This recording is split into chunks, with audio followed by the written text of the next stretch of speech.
All right, great people. I have to check the charts to see. All right, wonderful people. Of course, I have to go. I want you people to give me some minutes so that I can be able to go to the platform to know if we are live there or not. And Mazi, I hope every one of you are hearing me. Yeah, I hope every one of you are hearing me. Yes. Thank you very much, great people. Thank you very much. Thank you once again, great people.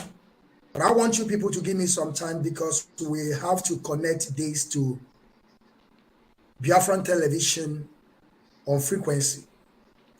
And at the same time, I have to also check other platform if we are in or not. We are not in hyperprivate media.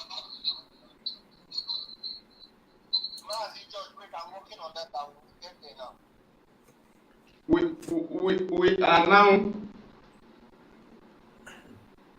We are now on Rapture Media. Okay. Extension, Rapture Media extension. We are there now.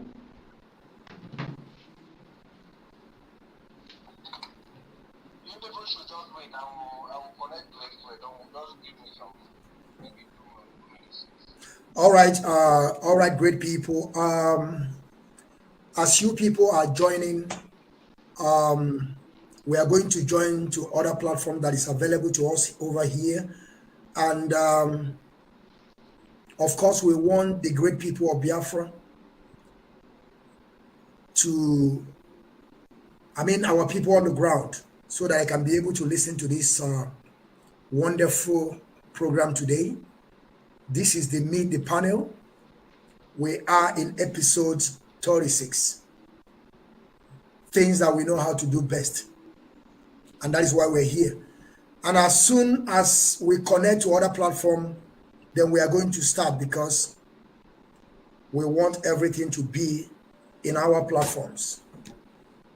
You can keep the program on the same thing, right? It will go everywhere.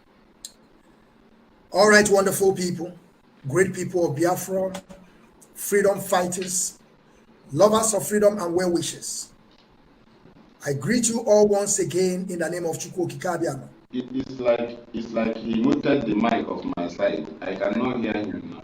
He's talking. Mazi. Yes, what do you say? I don't know.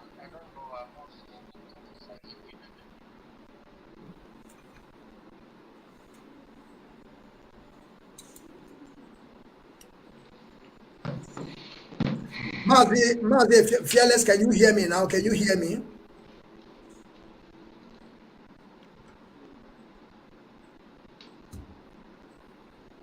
Mazi, Fearless, can you? Mazi, Fearless. If you want to speak on WhatsApp,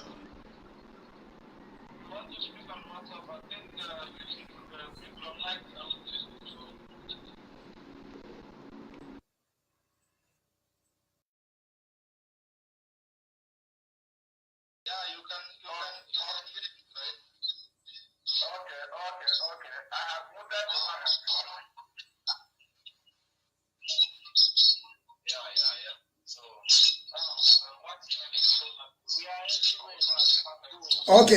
Okay. George Money, please mute your mic, please.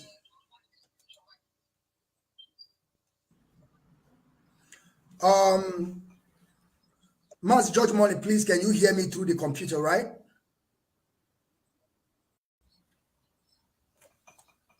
And Fearless Evangelist, you can hear me, right?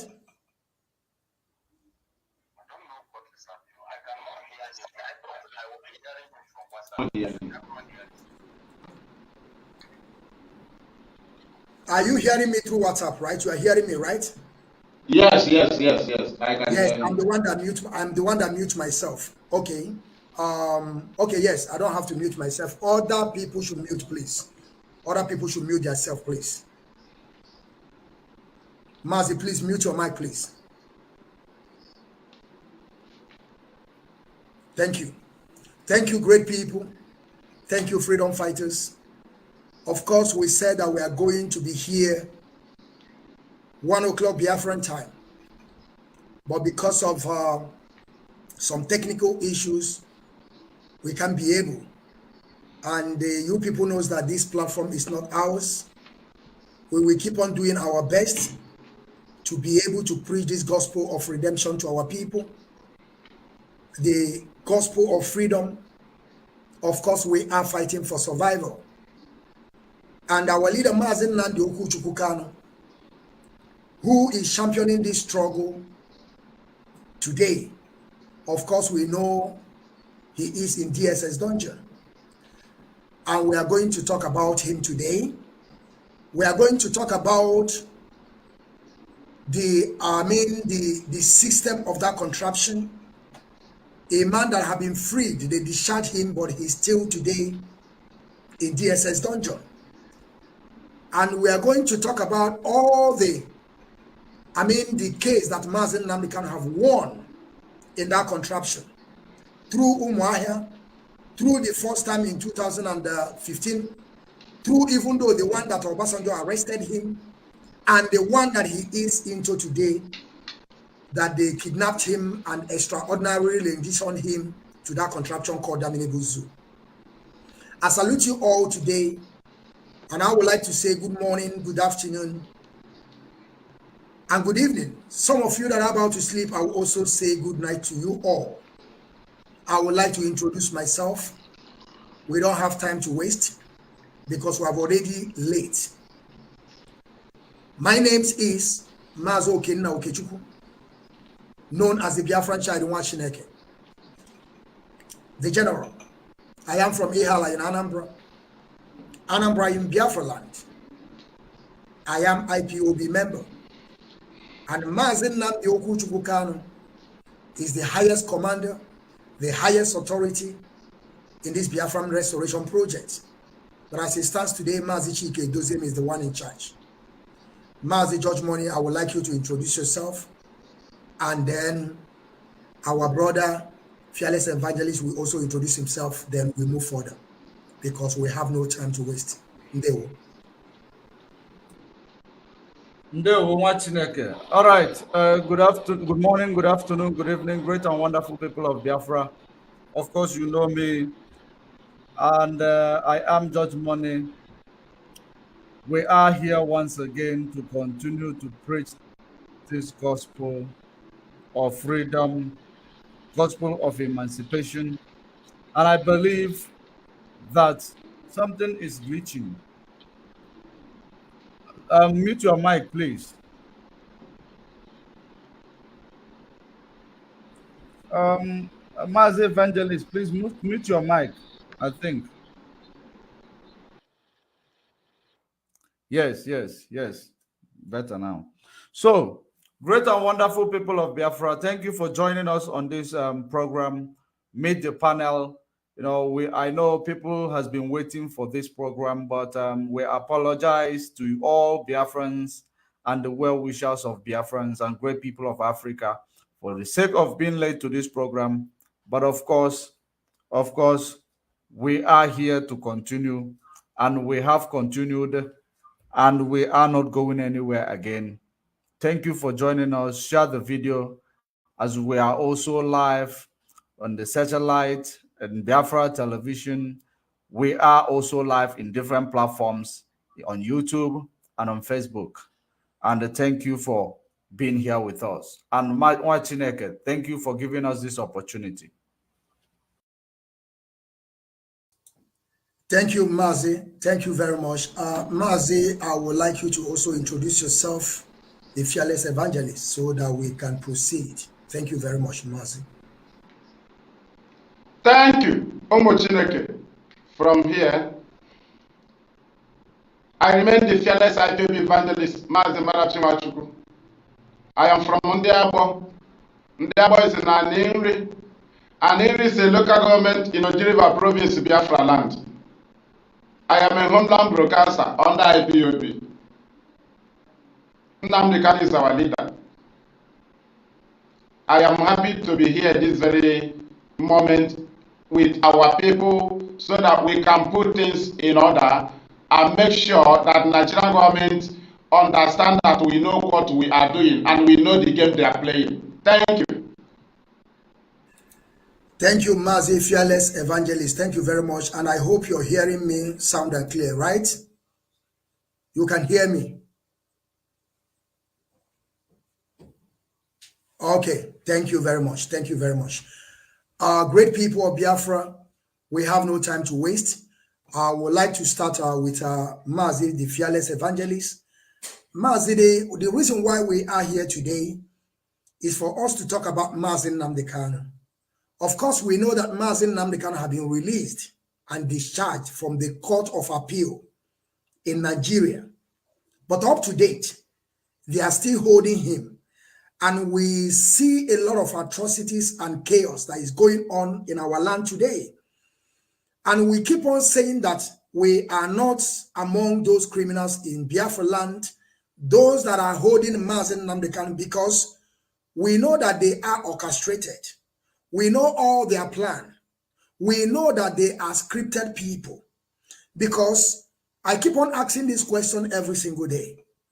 A man they have discharged, why are they still holding him in that DSS dungeon? If it's not that they are still, they are looking for something to tag him. From the beginning, we know they gave Mazi Nnamdi Kanu 15 count charges. But at the end, everything died like dodo. But they are still holding him.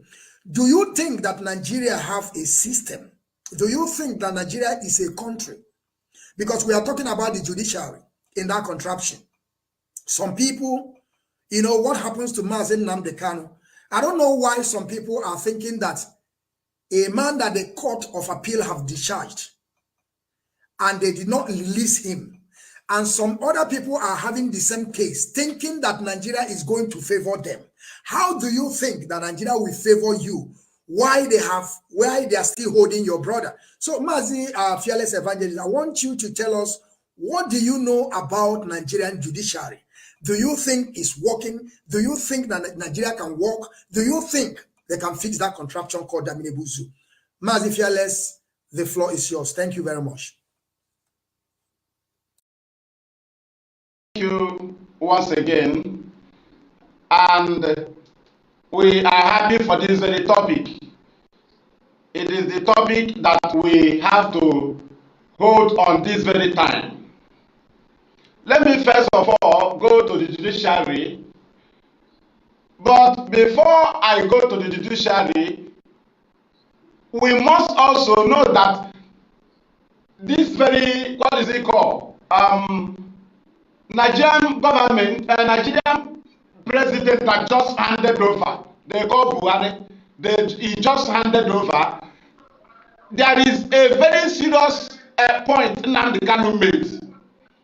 Because had Nigeria valued their country, they would have hold on that very point. Nnamdi Kanu said, I'm talking about this president, before this present one, or after his first kidnap from Murtala Mohammed, he came back to brokers. He said, if discovered that Buhari is alive, Nnamdi Kanu will surrender Biafra. Mazi Fearless, please, before when you are speaking, please, I want you to now, then you mute your mic from your telephone when you are speaking now. Mute the mic from your telephone and begin to speak. Okay? Yes, continue. Okay. Yeah, continue. Just hold on, there is something I want to check.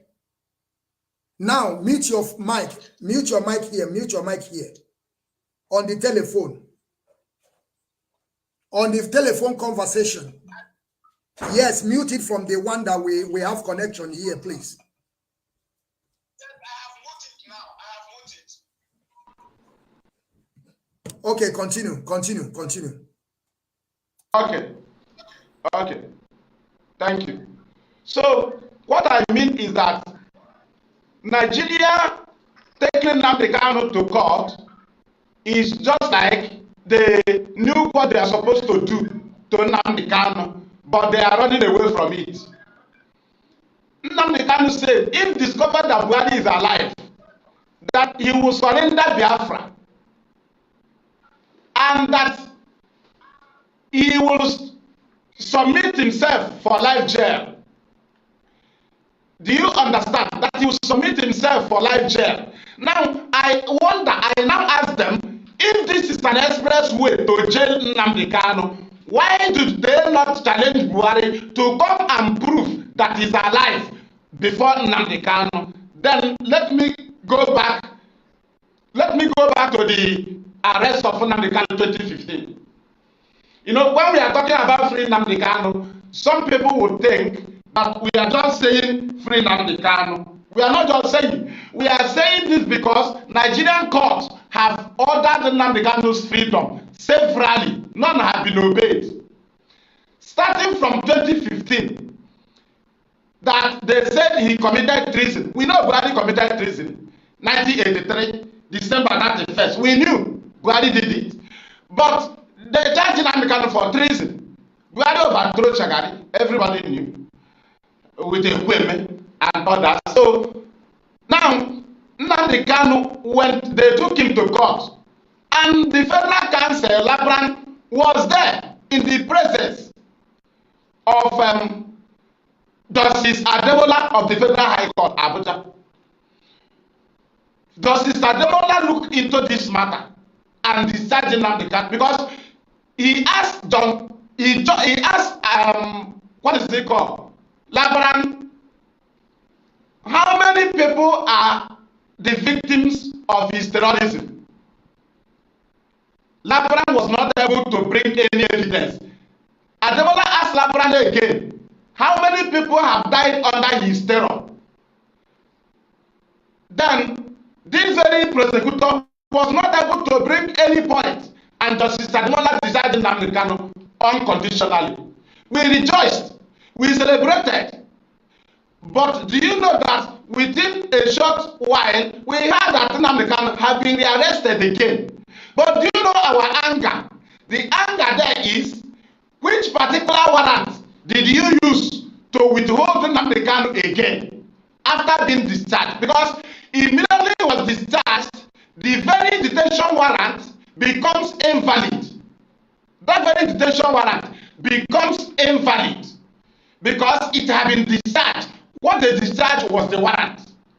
And when the warrant is discharged, the particular person have been discharged. Now, when they arrested Nnamdi Kanu in DSS, we asked them, which particular warrant did you use to hold him? None. Now, look at the very stupidity of Nigerian government. They took Nnamdi Kanu to the court of Justice John Soho of the Federal High Court again, not appeal, not anywhere. The same Federal High Court, they did not go and appeal against the ruling of Ademola. They went to the same Federal High Court of Justice John Soho. Within which warrants? I asked them, with which detention warrant? Let us just say that they went with an invalid detention warrant, but Justice John Soho decided Nnamdi Kanu unconditionally again. And we asked them, why did you rearrested him again? We know why we are counting this mass. So now, when Justice John Soho discharged Nnamdi Kanu, they rearrested him. They took him to the court of Justice Ahmed Mohammed. Federal High Court again, no, not a big court. They did not go to a higher court than that. They remained in Federal High Court. 3 Federal High Courts I have counted. December 2016, that John Soho freed Nnamdi Kanu because Nnamdi Kanu stopped John Soho from secret trial. He wanted to go on secret trial. Nnamdi Kanu said no. We said no to secret trial. So they moved it to Ahmed Mohammed. Ahmed Mohammed even harassed DSS in the court. And he warned them that they should not bring this kind of case in this honorable court. And he directed them to go and obey the previous court rulings. Which ruling? The rulings of Justice Ademola and the rulings of Justice John Soho. Do you know that the same Nnamdi Kanu, we are saying this so that the world will hear us. We are not cowards. Waiting is not waiting. Be patient to receive information. We know what we are doing. Now, the same case that 3 federal high courts have seen, they took it to another federal high court again in Abuja. The Court of Justice Fagima Bintanyako. At the end, Bintanyako, that is, brought herself down and her court by neglecting the rulings of other federal high court judges sitting in the same Abuja with her. Her court is in Abuja. These people's courts are also sitting in Abuja. Her court is the federal high court, and the Court of Justice Ademola and Jomso are also federal high courts. Her own is not different. The federal government told him to grant Nnamdi Kanu bail. Nnamdi Kanu that have been discharged. They told them to bring. They told Bintanyako to grant him bail. And at the end, Bintanyako granted Nnamdi Kanu high conditional bail. 3 men shorty. They said the one will be a billionaire businessman living in Abuja, Igbo businessman living in Abuja. One must be Jewish rabbi. One must be a senator from his side. Abadi Beken, the other Jewish rabbi from our land, is in Olo. He came. A Igbo businessman came from Abuja. We signed it. Then they now gave other conditions. He will not address the press. He will not be in the midst of more than 10 people. But unknowingly to the Nigerian government, they shot themselves on their leg.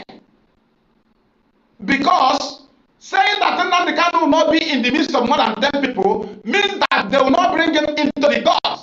Because Nnamdi Kanu already have date of court as they continue in the trial of a case that have already been discharged by 2 courts. Now, knowing that if Nnamdi Kanu comes to the court, he will meet more than 10 people inside the court. Because the judge will be there. The court class will be there. The judge security, personal security will be inside the court. DSS personnel will be there. They brought Nnamdi Kanu. They will be there. Nnamdi Kanu will come to court from home. Nnamdi Kanu will come with his people. They will be inside the court. And if you look at it, journalists will be there. Observers will be there. There will be more than 10. And Nigeria failed it without any bail condition that he will not be in the midst of more than 10 people. That's why they ran away. It was one of the reasons why they went to kill Nnamdi Kanu.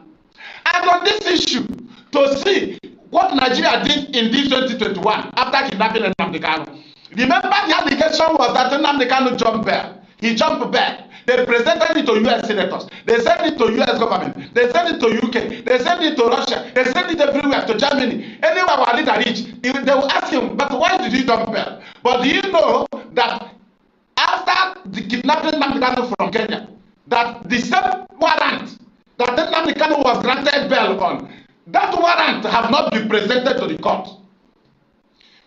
Bintanyako told them that if you present that warrant and start handling the matter, that the issue of the invasion of his house by the army will be raised up. So Bintanyako told them to keep it aside, that they should come with new amended count charges. Because that warrant is the warrant that should be treated. That warrant, there are charges there. That warrant, there are charges there.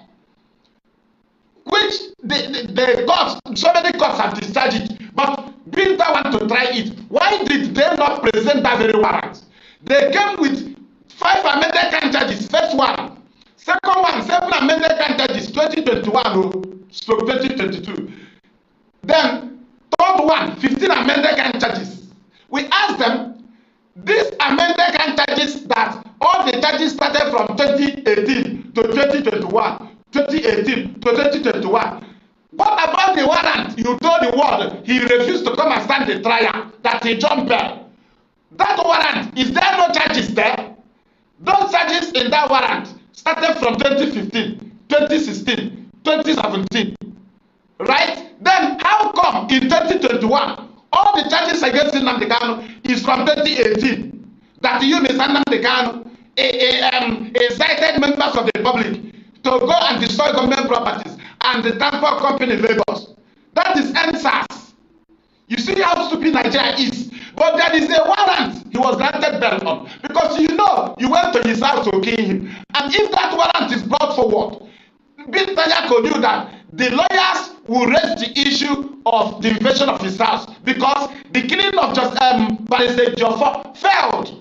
That was their target. They wanted to kill him before bringing Nnamdi Kanu, so that they can know if they will go ahead with that very warrant.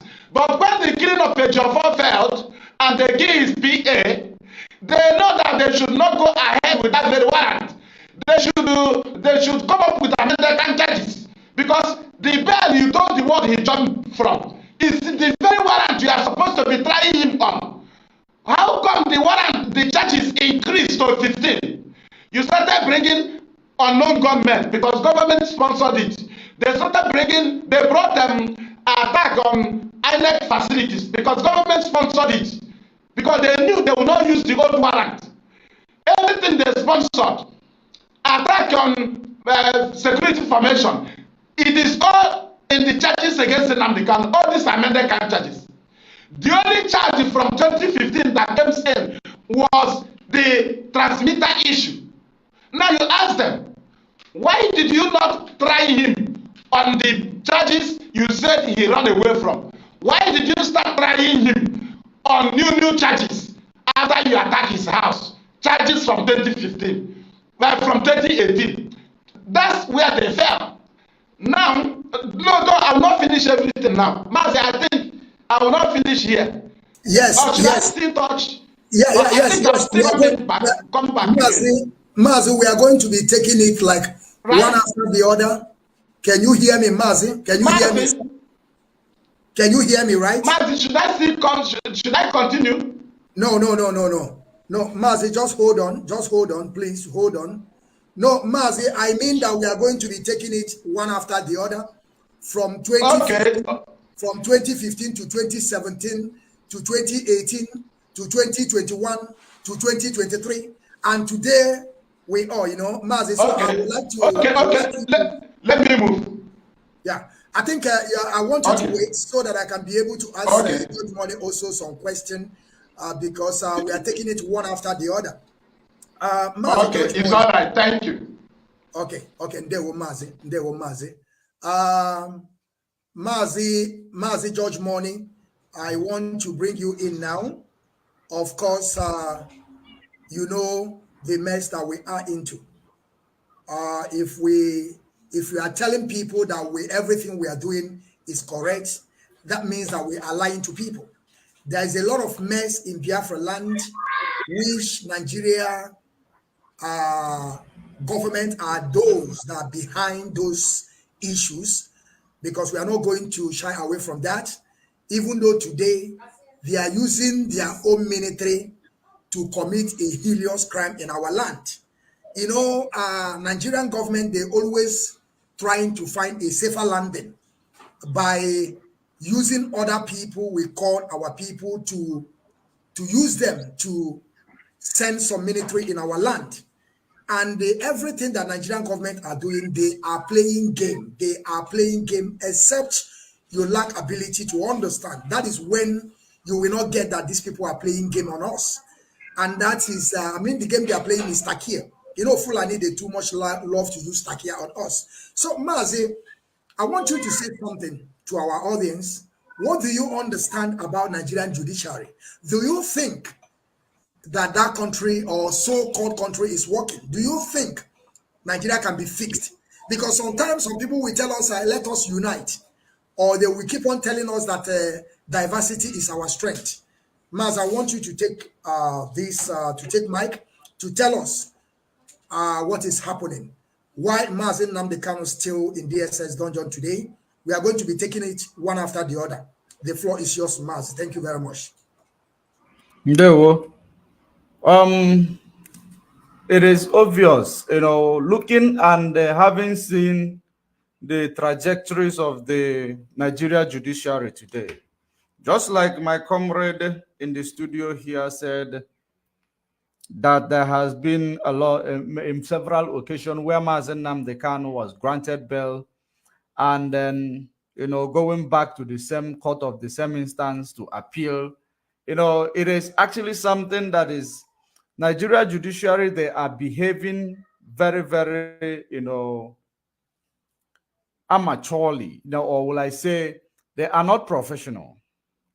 Having seen the experience, or ever since the Mazen Nnamdi Kanu's case is presented to them, I don't know if I will say that Nigeria judiciary is actually, professional, because having seen from the case of Mazen Nnamdi Kanu, believe you me, I cannot say that Nigeria judiciary is working. I have never, stand trial in Nigeria judiciary, but I have been in police custody for the case that we have not committed, just that we were in the marketplace where we were working. Police came in to arrest many people. And we know that in every court, in every law of every nation, you don't take more than 48 hours to present somebody before the judiciary.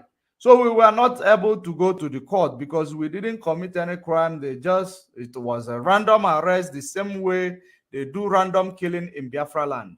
So having seen or judging from the perspective of Mazen Nnamdi Kanu's case, I will say to you that Nigeria judiciary is not functional. If you look at giving Mazen Nnamdi Kanu a bail in 2017, and the same military, the same Nigeria government whom Mazen Nnamdi Kanu was given a bail from, decided to send military to go and kill Mazen Nnamdi Kanu from his palace, his paternal home. And as God may have it, Mazen Nnamdi Kanu managed to escape. So when we think about the issue of Mazen Nnamdi Kanu and judiciary, you will see there is a deliberate act to make sure that Mazen Nnamdi Kanu continuously detained in a solitary confinement, because Mazen Nnamdi Kanu is a man who exposed every evil and atrocities of Nigeria. Mazen Nnamdi Kanu, if you will remember, he is the man who made our people to be conscientized and be informed that Ojukwu did not cause a war. Rather, Gowon was the man who caused the war.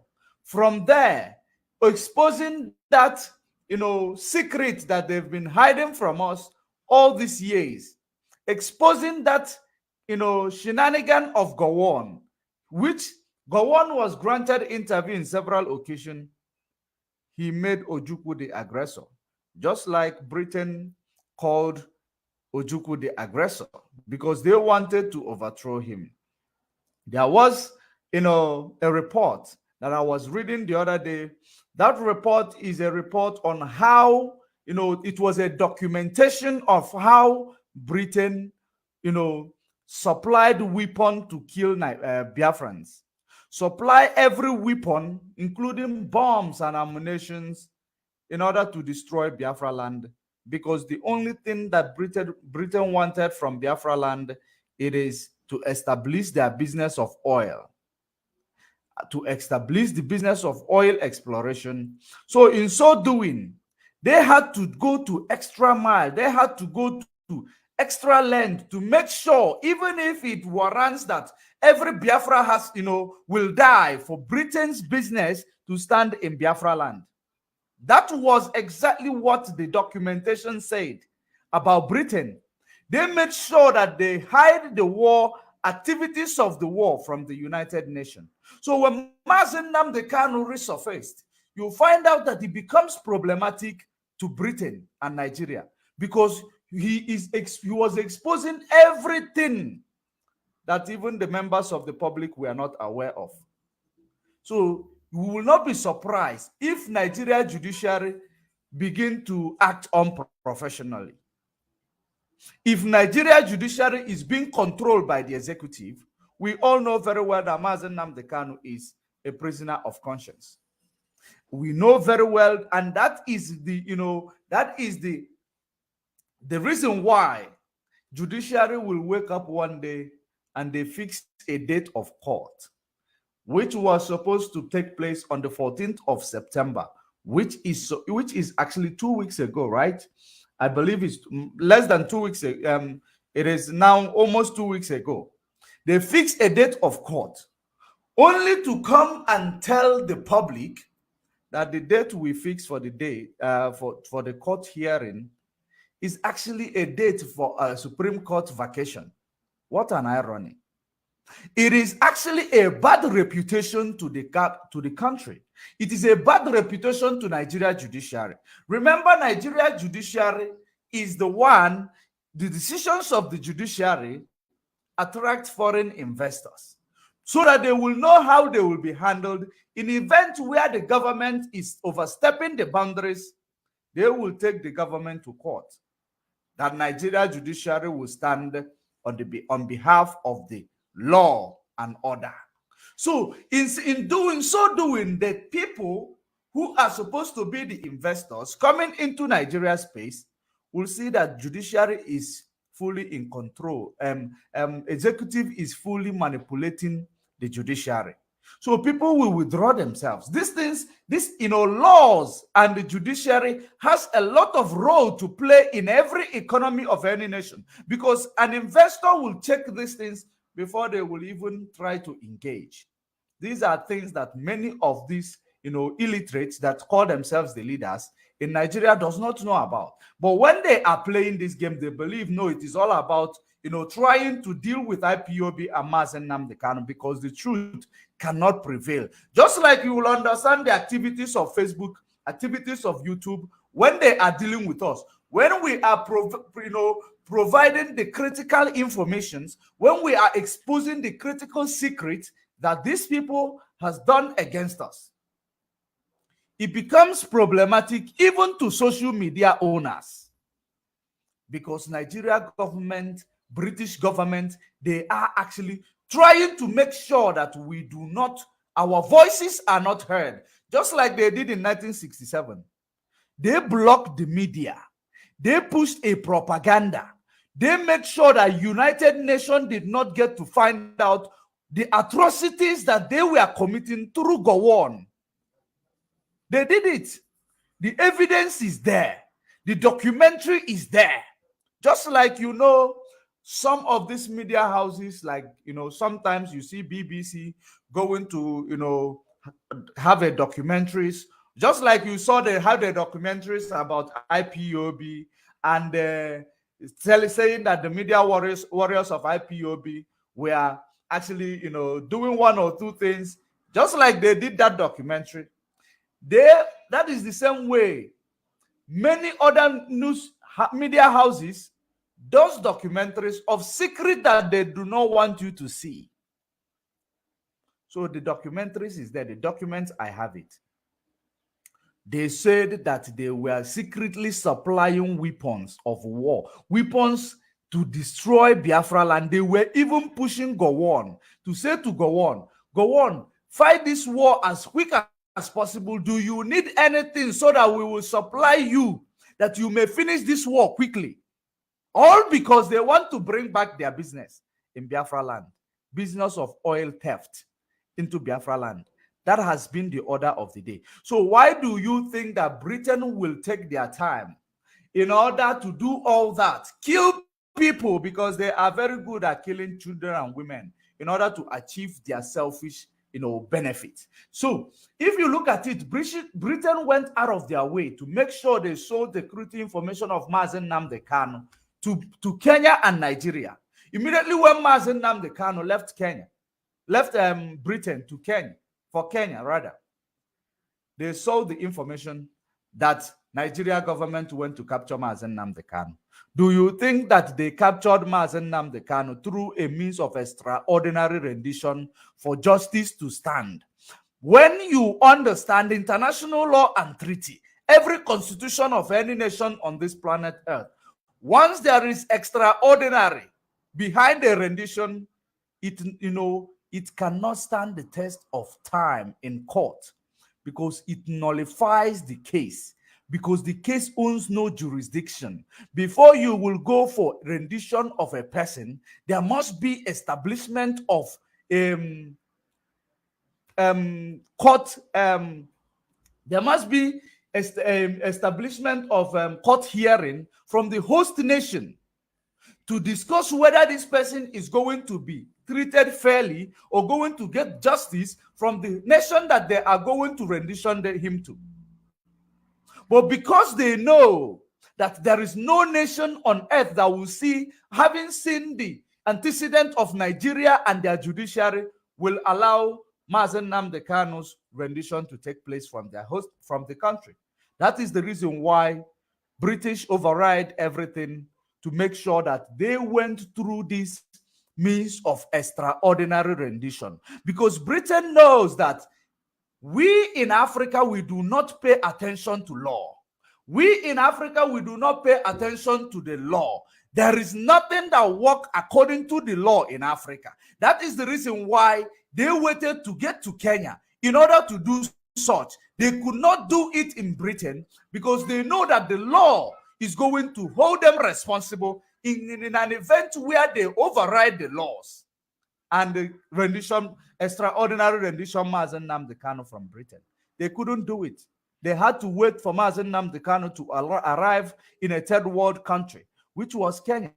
They carried their evil plans there because third world country where crime is prevalent, where crime is condoned. Have you now seen? It is not even about Britain, Nigeria. It is not about Mazen Nnamdi Kanu and Nigeria. It is now about the continent of Africa being a place that condone crime. That's why they will always use Africa, African people, to destroy the lives of African people.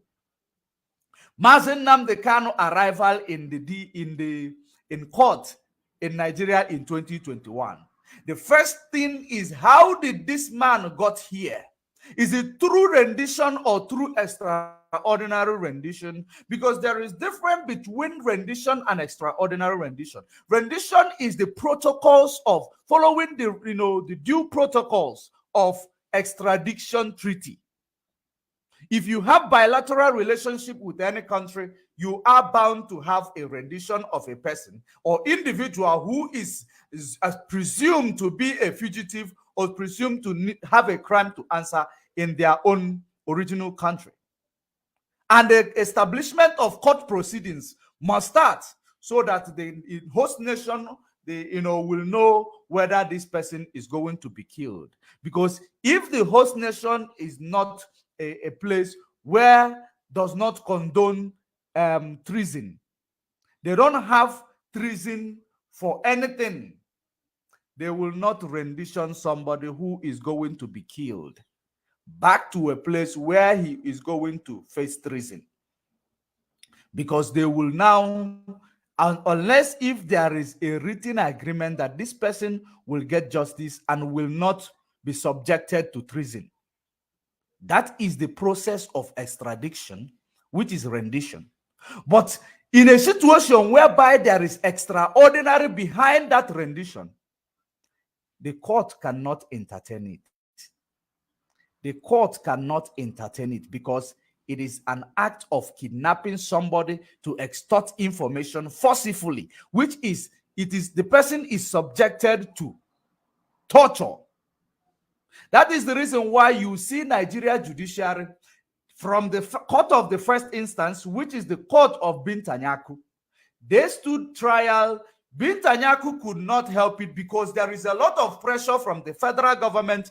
Bintanyaku managed to strike some of the count charges because she does not want to be seen as an unprofessional, and she does not want to, go contrary to the, manipulations or the control of the executives. That is the reason why Bintanyaku had to, remove some of the count charges, knowing that within the ambit of the law, those charges cannot stand. Then he now decided to hand them over so that they will go to the higher court. When they go to appeal court, the three-man panels who were learned, who understood the law, who understood the extradition treaties and the bilateral treaties of nations, international treaties or laws, they understood it very well. They know exactly that as long as Nigeria, prosecutor is not able to analyze to this honorable court how And, which means did you use to bring back this man from Kenya? They were not able to prove that there was a rendition process. They were not able to prove there was an agreement between two nations, that, there was establishment of court hearing, which will now promote a rendition process. They could not prove it. So, in other words, it was a extraordinary rendition, which there is no competent court in any part of the world who will entertain any case of extraordinary rendition. You cannot commit crime and bring to the court. You cannot commit crime against a person who is even presumed to be criminal. Presumed to be criminal. You cannot commit crime. You cannot go against the law to come and try that same person within the law. It does not work like that. So the three-man panel who are learned discharge Mazen Nnamdi Kanu and even tell Nigeria government to send him back to Kenya, with actually, making sure that they do something to compensate him for the act of terrorism being meted against him, because he could charge the Nigeria government, and Nigeria government could pay billions of dollars if laws is working in Nigeria. So that's what the three-man judges was trying to prevent for Nigeria. Nigeria executive, which are made of bunch of illiterate cabals from Aso Rock, led by Garba Shehu, Attorney General Malami, who is now answering so many criminal charges that I don't know what is holding them from executing these criminal charges against him, because this is as a result of, we know this person, we know that person. Incompetent Attorney General went to overrule the verdict of the court. How did he do it? He actually deployed the colonial era pronouncement in a court by saying stay of execution. It is colonial era, proceedings, stay of execution. Now, having seen that he ordered the stay of execution because he used his authority in the office as Attorney General, because Buhari at that point in time is much interested in dealing with Mazen Nnamdi Kanu decisively. Buhari did not want to really go through the, through the law to, deal with Mazen Nnamdi Kanu. He just wanted Mazen Nnamdi Kanu to be placed in a solitary confinement, because Mazen Nnamdi Kanu exposed him of not being the real Buhari in Aso Rock. So they had to shut him up, that this man must finish and do all their shenanigans and hand over to the next Western stooge. That was exactly the reason why they had to do this, that APC may continuously be in position of power, because they believe that if Mazen Nnamdi Kanu was there, he will be exposing them in advance. So in so doing, they had to deploy this law of colonial era, stay of execution. Not only stay of execution, now overriding the order of the court that Nigeria court has no jurisdiction over the case of Mazen Nnamdi Kanu. So when they say that Nigeria court has no jurisdiction over this particular matter, it means that it has no prospect of appeal. The main case has no prospect of appeal. Have you now seen the reason why the appeal court or the Supreme Court will have to now insult themselves by placing a court sitting date on the day of their vacation? Have you now seen, the reason why it is a delayed strategy? It is a game. Having, coupled with the election tribunal shenanigan that is going on, because they want to use also Mazen Nnamdi Kanu to play a game of chess, to this, to the Biafrans, while this man who is called himself obedient, Obidot, will be deceiving himself that he is going to get a mandate. For you people who are gullible, following him, believing that he is going to get anything, without knowing that he is wasting your time. He has nothing to lose. He has a home abroad. He has offshores. He has business in abroad. He is a political person.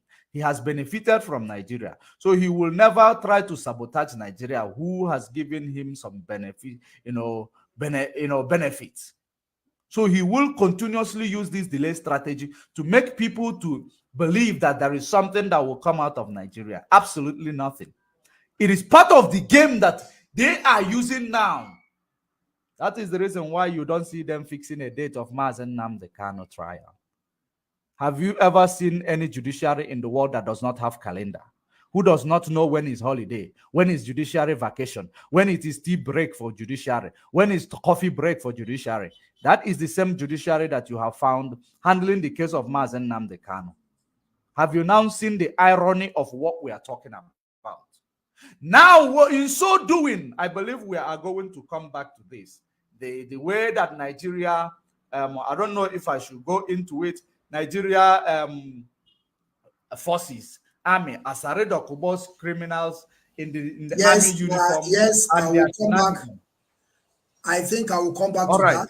I think I will come back to that. Thank you very much. Thank you. A bow from here. Thank you very much for this, your wonderful analysis about the Nigerian judiciary. Of course, we keep on telling our people that we are not part of Nigeria. I heard you clear and sound when you said that Malami has a questions to answer in that contraption. Have they arrested Malami? The answer is no. Abba Kyari, the murderer that have been killing our people, and they went to Kuje prison and they opened door for the man to go scot-free. From there, the man came back again. They have freed him. He has no question or any case to answer.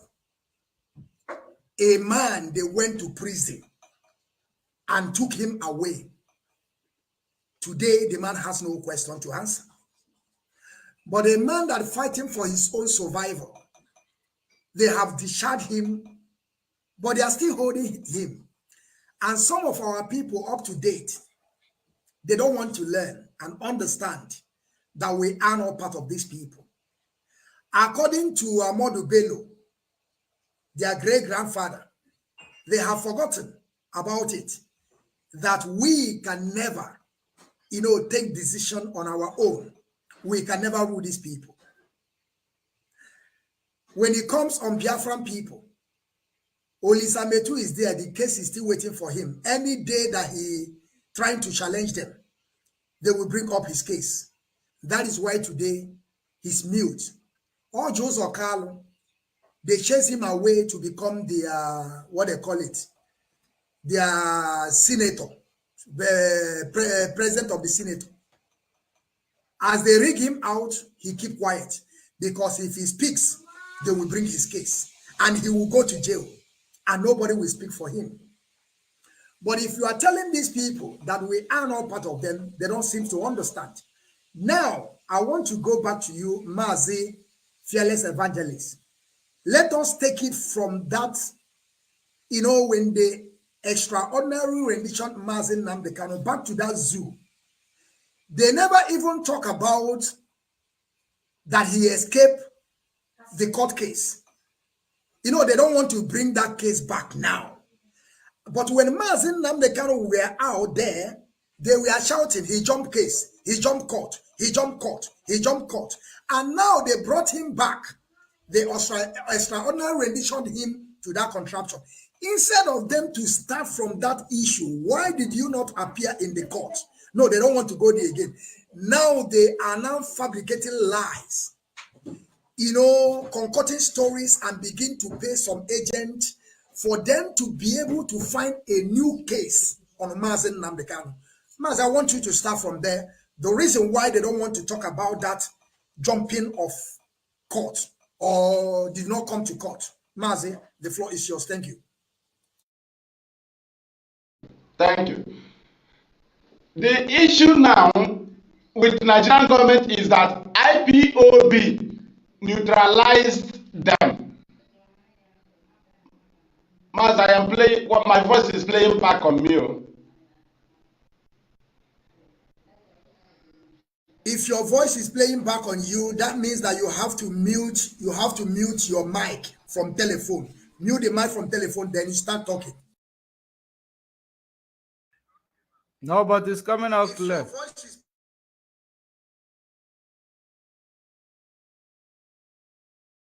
And peaceful approach. That was their only weapon, and I must have to go there because that was the weapon of Nigeria and the British, even when we have not started agitating for Biafra, this second one. Their weapon was that they labeled our fathers rebels. They blackmailed our fathers before the world. Thereby, they blackmailed their children. That's why so many parts of the world, when IPOB have not come and clarify issues, they don't value us normally. Because if you shout too much, they will now go and check their paper. They check their book, their file. They discover that your fathers are rebels. And that's why it is important you will not start the next Biafra agitation with war. You must come with self-determination.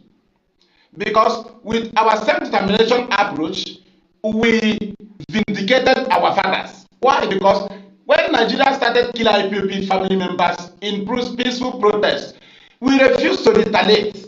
Because their trap was, when we retaliate, they will tell the world that that's how their father did. That's how Ojukwu did. They don't have patience. They don't have That's what they wanted to present to the world. And the children of the Biafran warlords, our fathers that defended this land in 1770, their children should suppose not to talk about Biafra without clearing the faces of their fathers. The faces of our father was blackmailed by the British. And we cannot present our matter to any table without clearing our face and the faces of our father, so that our faces can be seen clearly. And today, through our perseverance over different extrajudicial killings uncountable of IPOB family members by Nigerian army and police, we never retaliated. That's when we was able to vindicate our fathers, and we now created express road for ourselves to move to any government in the world, because initially we cannot be accepted. Now, with our endurance and self-determination approach with peaceful conduct, we have neutralized Nigeria plan, and that's why they are angry. They have no other plan than violence, instigation. When they instigate, we retaliate. That's why they failed to make us terrorists. They expected us to act like terrorists from 2015, 2016. We never acted like terrorists. Remember that when they killed IPOB family members in National High School on the 9th of February, that Nnamdi Kanu have already been discharged by Justice Ademola. Ademola was discharged Nnamdi Kanu on the 20th of December 2015. And the IPOB was in National High School praying, not protesting, praying for free Nnamdi Kanu. Not Nnamdi Kanu that have not been freed, Nnamdi Kanu that have been discharged by the court. Upon that, they came and killed us. That was when they expected that we should retaliate. No way. They were pushing. The British told them, keep pushing, because that's what they did to you. Right? Then they were pushing. They now came to Mbo again. They killed us. Daybreak, 29th to 30th May. They told them, keep pushing. They will retaliate. That is the only weapon. We refuse to retaliate. That's when we neutralize them. Now, because they want to tag us, they want to make us terrorists, not even tagging. They want to make us terrorists. We become terrorists, right? And Nnamdi Kanu controlled us. He controlled us. He used IPOB structure to control us. And we understood him. We held ourselves. Do you know that when they saw that they have failed, because they killed us again in Iguacha, IPOB in solidarity with Donald Trump, 20th of January 2015. They killed us, 2017. They killed us. Under Wike killed us. Now, we refuse to retaliate like bullet. And during this very killings of IPOB members, do you know that Nigerian army and police, they burn American flag and the Israeli flag and Biafran flag together? That Wike will provide that commissioner of police. That commissioner of police River State that burn it to ashes. He put American flag, Israeli flag, and Biafra flag together and burn it in Iguacha next to Wike. That this one they make minister now. This criminal they will later kill very soon. This is for government to kill him. Then we move. Now, when they saw that we refused to retaliate, they now say, okay, we will now finalize. We will grant him bail. When we grant him bail, remember they wanted us to retaliate while Nnamdi Kanu was in detention. They said, okay, let us grant him bail. They discussed with our let us grant him bail. Then keep him. We will not give him his international passport. We will keep him here. Then we will plan and go and kill him. Now, if we kill him, we will tag them terrorists. Do you know that when they tag us terrorists, they have not even finalized that Nnamdi Kanu escaped. Even within 1 month, Nigerian government did not believe that Nnamdi Kanu succeeded the attack. Because what they did there was, now we let us go and attack and kill them. If we kill them, the world will ask us, why did you kill them? So what we'll now do is to attack them terrorists, so that if the world come to ask, why did you, we'll tell them they are terrorists.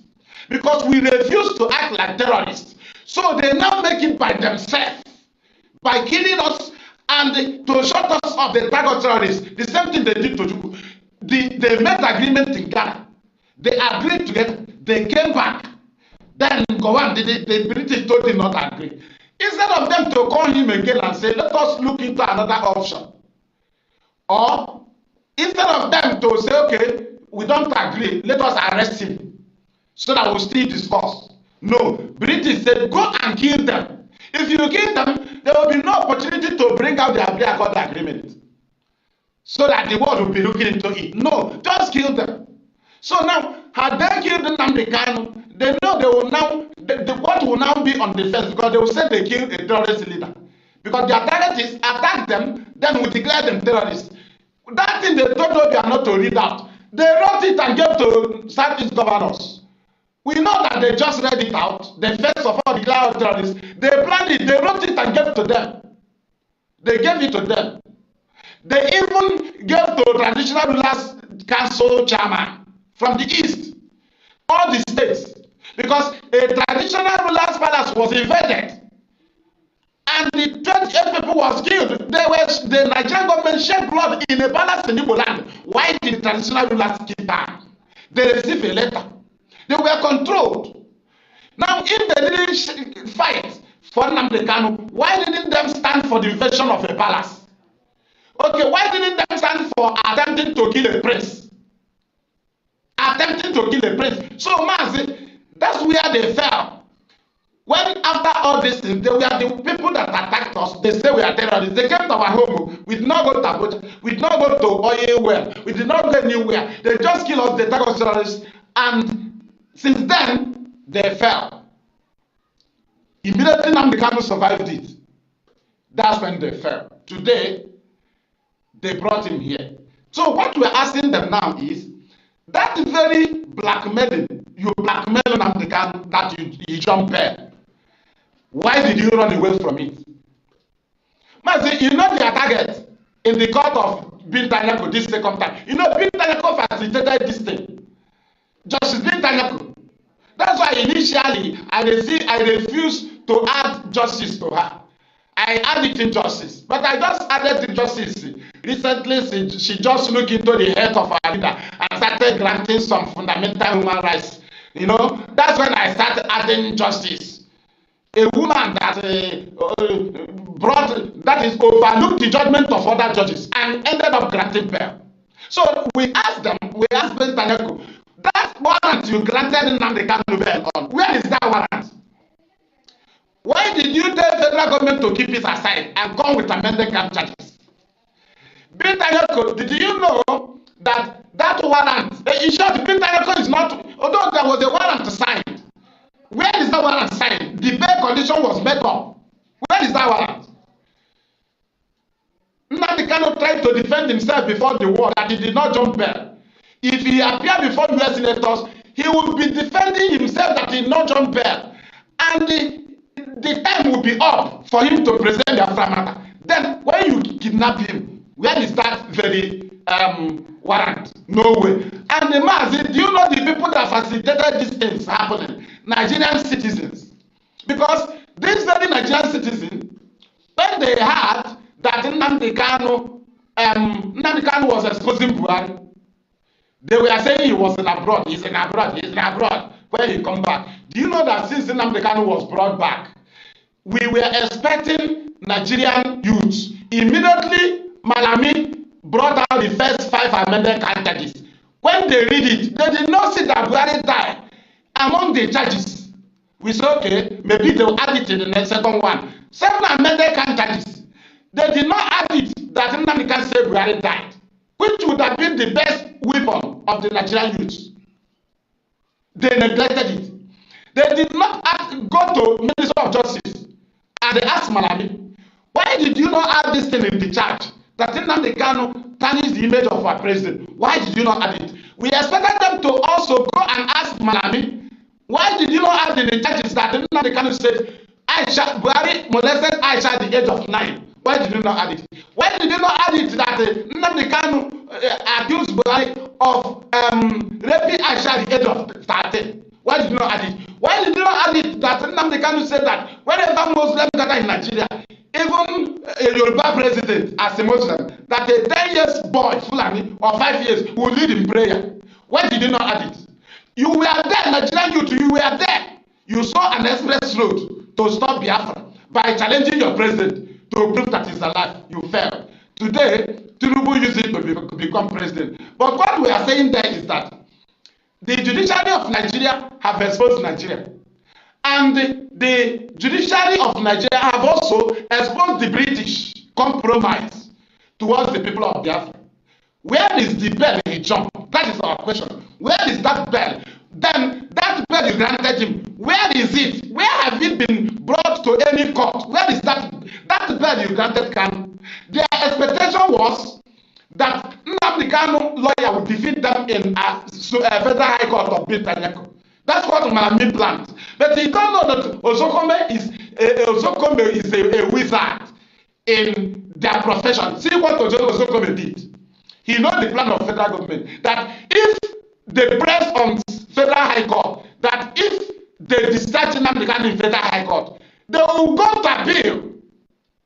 Now, Ozokome saw the game. He destroyed only 7 count charges in federal high court. He now first of all be in appeal with 8 count charges. Now the 8th was destroyed. Then, and Nnamdi Kanu was discharged and acquitted. And also, the judgment condemned the way Nnamdi Kanu was brought back to Nigeria. That is a extraordinary rendition. That is to say, the judgment found Nigeria guilty of extraordinary rendition. They were found guilty. Right now, when the judgment ended, instead of Malami to surrender, they went back to the same appeal court. How can your traditional ruler give judgment? You don't agree. You go and remove a traditional ruler and put another traditional ruler in the same community. It's a lie. You must go higher place. But the best way for them to go and appeal is in appeal court. Had Nnamdi Kanu been decided in federal high court, but he was decided in appeal. So they would have been in Supreme to challenge it, but they returned back to the same appeal. Do you see where they fell? Because Ozokome don't cross them, knowing that if he defeat them in federal high court, they will jump to appeal. But he now went to appeal and destroyed them. They have no other option to now dance in a naked dance. Master will still come back so that we'll finish the Supreme Court. Thank you. Thank you very much. Thank you very much. And I also greet our people, our audience, those that are listening. I greet you all. And at the same time, I want you people to distribute this wonderful program. You know, we are doing what we know how to do best. We are in a different way. That's why you see the media warriors, we are unique. We are unique. You see, this thing we are doing today is not that we learn it, but it's because of the wisdom that Chukwu Kikabiyama gave to us. We are thinkers. Even though when we are in our mother's womb, we can do everything. That is why we are fighting for survival. We want to be on our own. We don't want to depend on people. You see all this depending on people that without us, you people cannot grow. You brought clothes to us. You bring this one to us. We want to try to manufacture things by ourselves because we have been doing this during the time of our great grandfathers. During even though 1967 to 1970, we build our own. All the armament we use, we build it. Even though before they came to colonize us, we have been building. Uzuoka, when you are hearing about Ozu, we have been building. No, it did not start today. Even though when you talk about writing or symbols, which is over 500,000 years ago, that we have been writing, putting things on a letter to be able to communicate. But today they are telling us that we are nobody. They want to write our history and tell us how we are going to live. Mazi, I want to go to you, Mazi George Money. Let's talk about Nigerian security because we can see the game they are playing right now. You can see they are playing game. And I'm not going to lie to people. It seems that their game is working for them because what they are doing today, they are deploying, all these, they are Janjaweed, all these are terrorists in army uniform. They are now deploying them at the same time, playing game. They will go and gather some people, kill themselves, and begin to target our people. Maz, I want you to talk about this security. And also, I don't want you to not to forget that even though the appeal court said there will be no any case again on Mazi Nnamdi Kanu, but today they are still holding him. Mazi George Money, I want you to pick it up from there. At least you start from the security and the game they are playing today in our land because they are scripted. They were Mazi. All right. There will be Biafrans. We are still live and direct. We are still on Biafra TV, right? Great people of Biafra and great people of Africa, because this is where we are directing our own problems to, so that we will be heard. We know that the problems that we are going through is coming from far, so we are still discussing it within ourselves. And it is very, very important that we also continue to send the signal and the messages, including to the United Nations and other international communities. Because there is a saying that says, when the time of judgment, the favor will abound. So that is the reason why we will continue to expose the atrocities. We are no longer in the dark age. We are in 21st century, where information is everywhere. It's even in our pocket, informations. So it is now understanding the activities of the insecurity in Biafra land, understanding the security apparatus in Biafra land, or in Nigeria rather, how they set up their security, and what ends will Nigeria's government go in order to tag IPOB the aggressor. They are willing to go to extra mile. They are willing to go to any length to make sure that they tag IPOB the bad guys. But that is exactly what we are going to clear up today. Of course, we have seen so many videos where people are making the video of the execution of people in military uniform, You have seen those videos. So many people saw that video and they believe, and they believe that there is, something extraordinary about that killings in Biafra land. Remember, there will be no smoke without fire. When you start seeing things like that in Biafra land, you should know that there is a serious attack being orchestrated, being planned against our people in Biafra land. Because not even more than 48 hours when this video was circulated, you find people's shop, people businesses being looted, being burned. You will be seeing these things and you will ask yourself, what exactly is going on?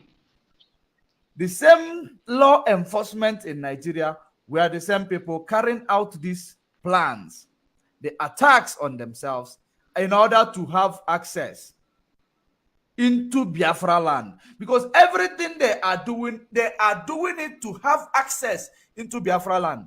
Believe you me, so many people might see those military killing in Biafra land and they will start, saying maybe this military killing is done by people who are fighting for freedom. It is not done by anybody fighting for freedom.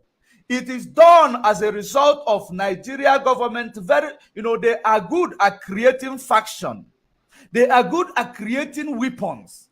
In order to use it to counter, they can go to any length to counter any strong organization. They have created it in social media to use them to counter the activities of IPOB, so that we will be here always talking about these people without remembering the activities, the heinous crime and the activities of Nigeria military and Nigeria police against our people. Now they have seen that we have defeated them in the media space. They have to now create another, faction of these criminals. Of course, today you see those factions, they are wearing military uniform. So what will you say? How will you tell me now that those people who were killed are indeed Nigerian military, when the same people who killed them were wearing Nigerian military uniform? So these are the people who become the sacrificial goats or sacrificial lamb for Nigeria, just because they want to truncate the judgment of court against for Mazen Nnamdi Kanu. They want to turn everything around. They want to actually implement what will back up their colonial era of state of execution. That's exactly what they are trying to, deploy here. We are very, aware of, because I've been thinking about how can they see, of course, when I'm done this, they will start writing. How will they come to tell us Nigerian military was killed? And there is no, they did not even bring out in the media how this Nigerian military was killed, who killed them, and they did not even bring out the names of these people who were killed. Are they not people? Do they not have an identity? They show us the video. Who will go to kill Nigerian military? After that, they stood there. They were taking videos, taking videos. Because those who were taking those videos, they were still the same people who committed the crime. Because if you see a crime scene in Biafra land, you will never see any ordinary individual around it. Talk more of a crime scene where military were killed. Because when military is killed, or any crime scene in Nigeria, of course, you are familiar with I follow and I no follow. So, how can military be killed and people were there taking video, shouting Jesus, Jesus, Jesus?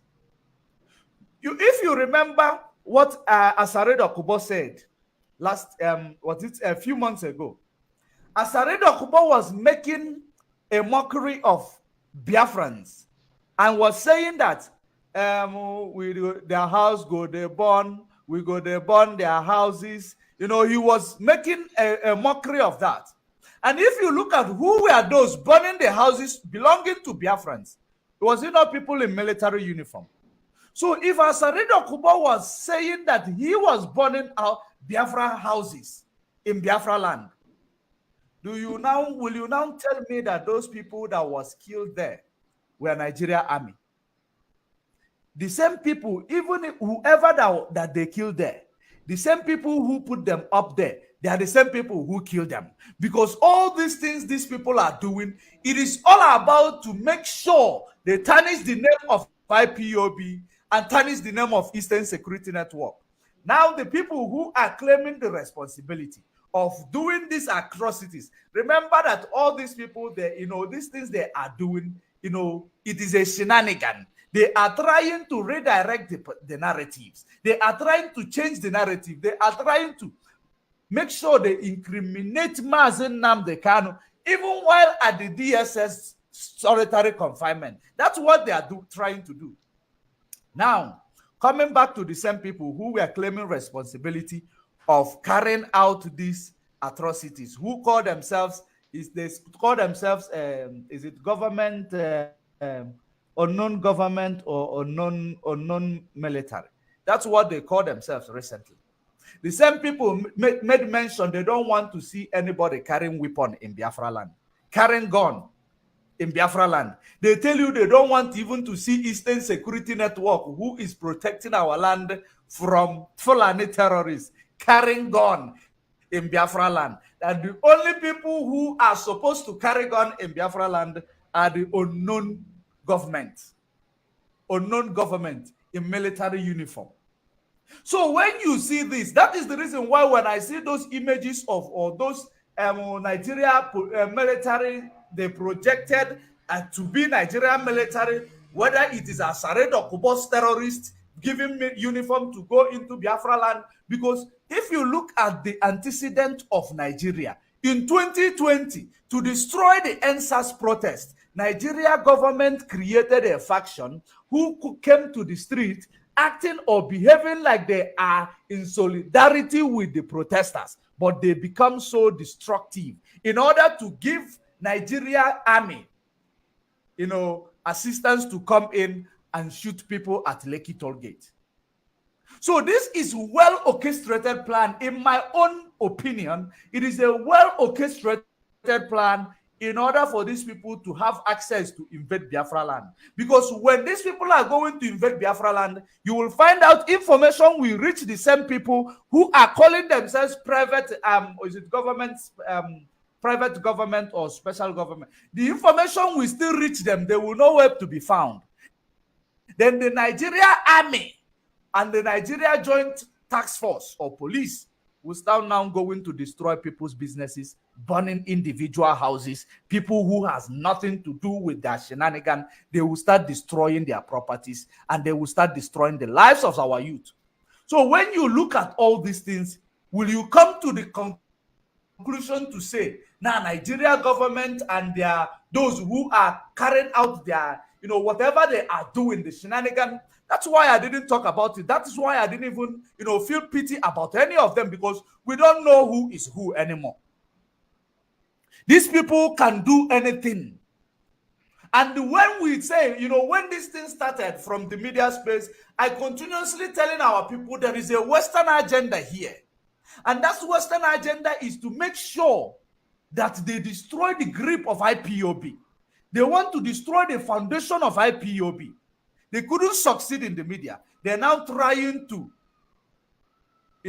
bring out a plan on the ground. But, the only thing I am so happy that IPOB of today, we know what we didn't know before. We have seen the tactics these people are using. We have seen even the, mindset of those Western agenda or those who are trying to make sure that there is no civility in Biafra land, who is trying to make sure there is no peace in Africa, trying to make sure that everything that African women, children, and men are doing to emancipate themselves from this mental slavery or to be free from this neo-colonial setup, it will not it will not stand the test of time. That is exactly what these people are doing. And that is the reason why it is very, very important that we in the media space, we will know exactly how we present our information. We will know exactly on how to respond to this shenanigan that these people are creating. Nigeria government holding Mazen Nnamdi Kanu, even making the court to be useless and incompetent by placing a court date without knowing it is their vacation day. Do you not think that these things are deliberately done? These are deliberate acts.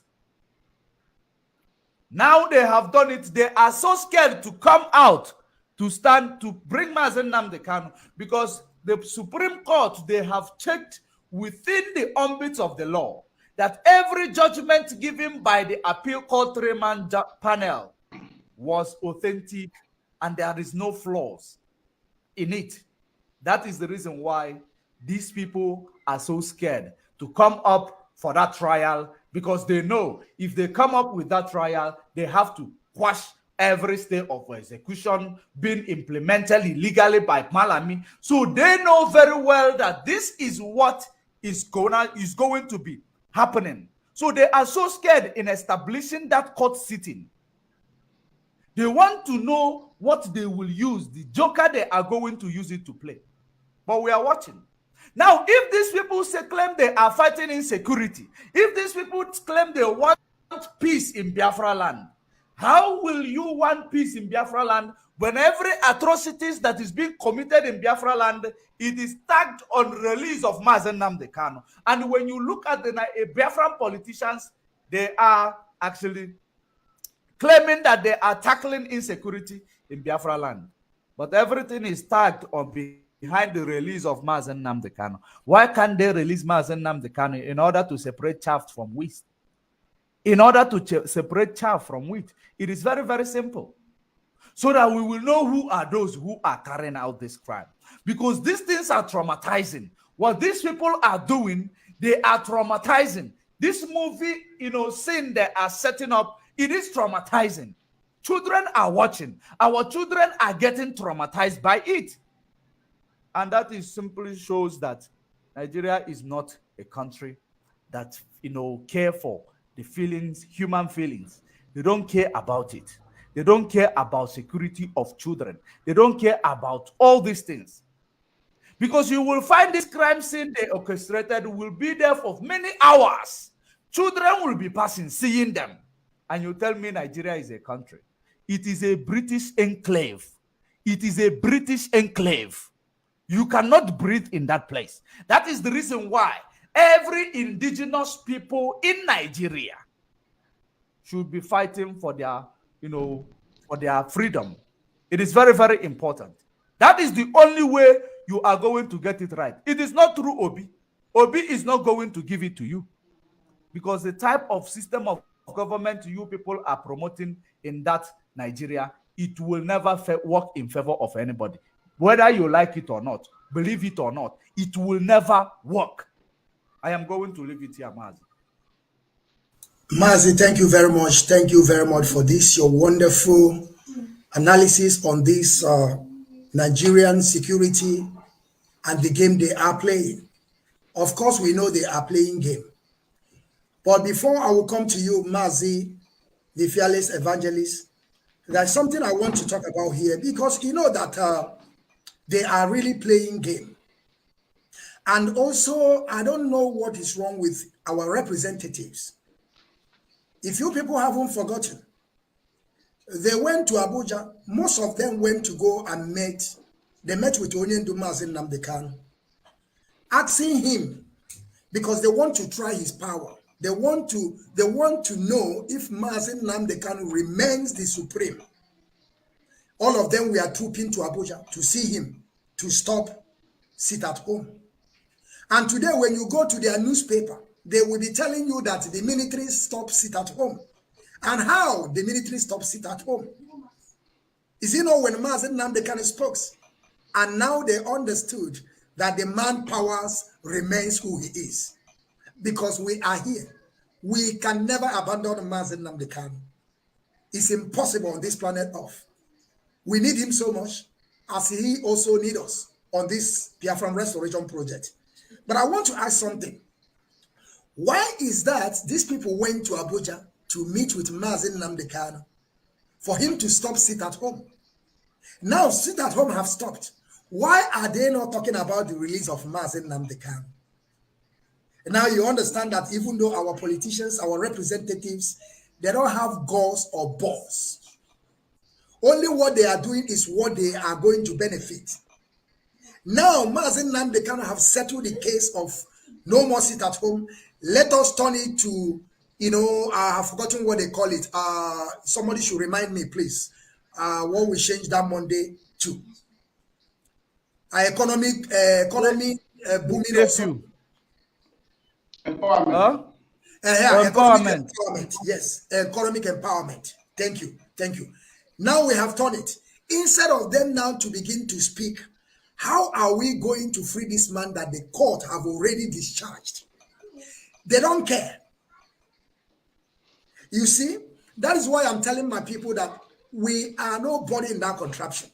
And as it stands today, there is no any position that so-called Igbo man is occupying in that space today. They are nobody. Only what you can see them, they can only be secretary, they can only be deputy. You can never see them stand on the head to give decision because they are nobody. But we keep on telling them this, but they don't seem to understand. Mazi, fearless evangelist, before you start, I would like you to start also Abuja, Umuahia Court. I would like you to start from there because you know that we also warned them in Umuahia. When they were ranting and saying sometimes they will be promising a huge of money they know they are not going to pay. We don't care about the money. At the same time, with the British people, and I want you to touch this thing also, the game of British people. They say they are coming to our land to help us so that people will be submitting their passport in Enugu. And they never talk about how they are going to free their citizen. Because their plan the plan they gave to Kenya people is that when you are going to extraordinary rendition this man, don't let his passport to show. Don't show his passport. Seize that passport. Don't write it that he even have a British passport. That is the mind they gave to Kenya people, and that zoo called Nigeria. Don't ever bring out his passport. Don't write it that he have even British passport.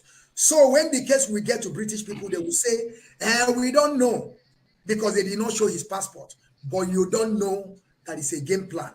So Mazi, I would like you to also start from Umuahia Court. And we are listening, Mazi. Thank you very much. And the mic is yours. Ndeo. Okay, Mazi, thank you very, very much.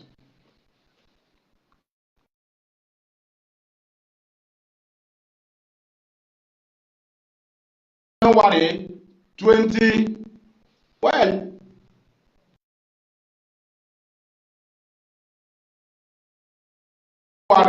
2022, Nnamdi Kanu the ruling said that it was all about jumping on bail. It is a state high court. It's all about jumping on bail.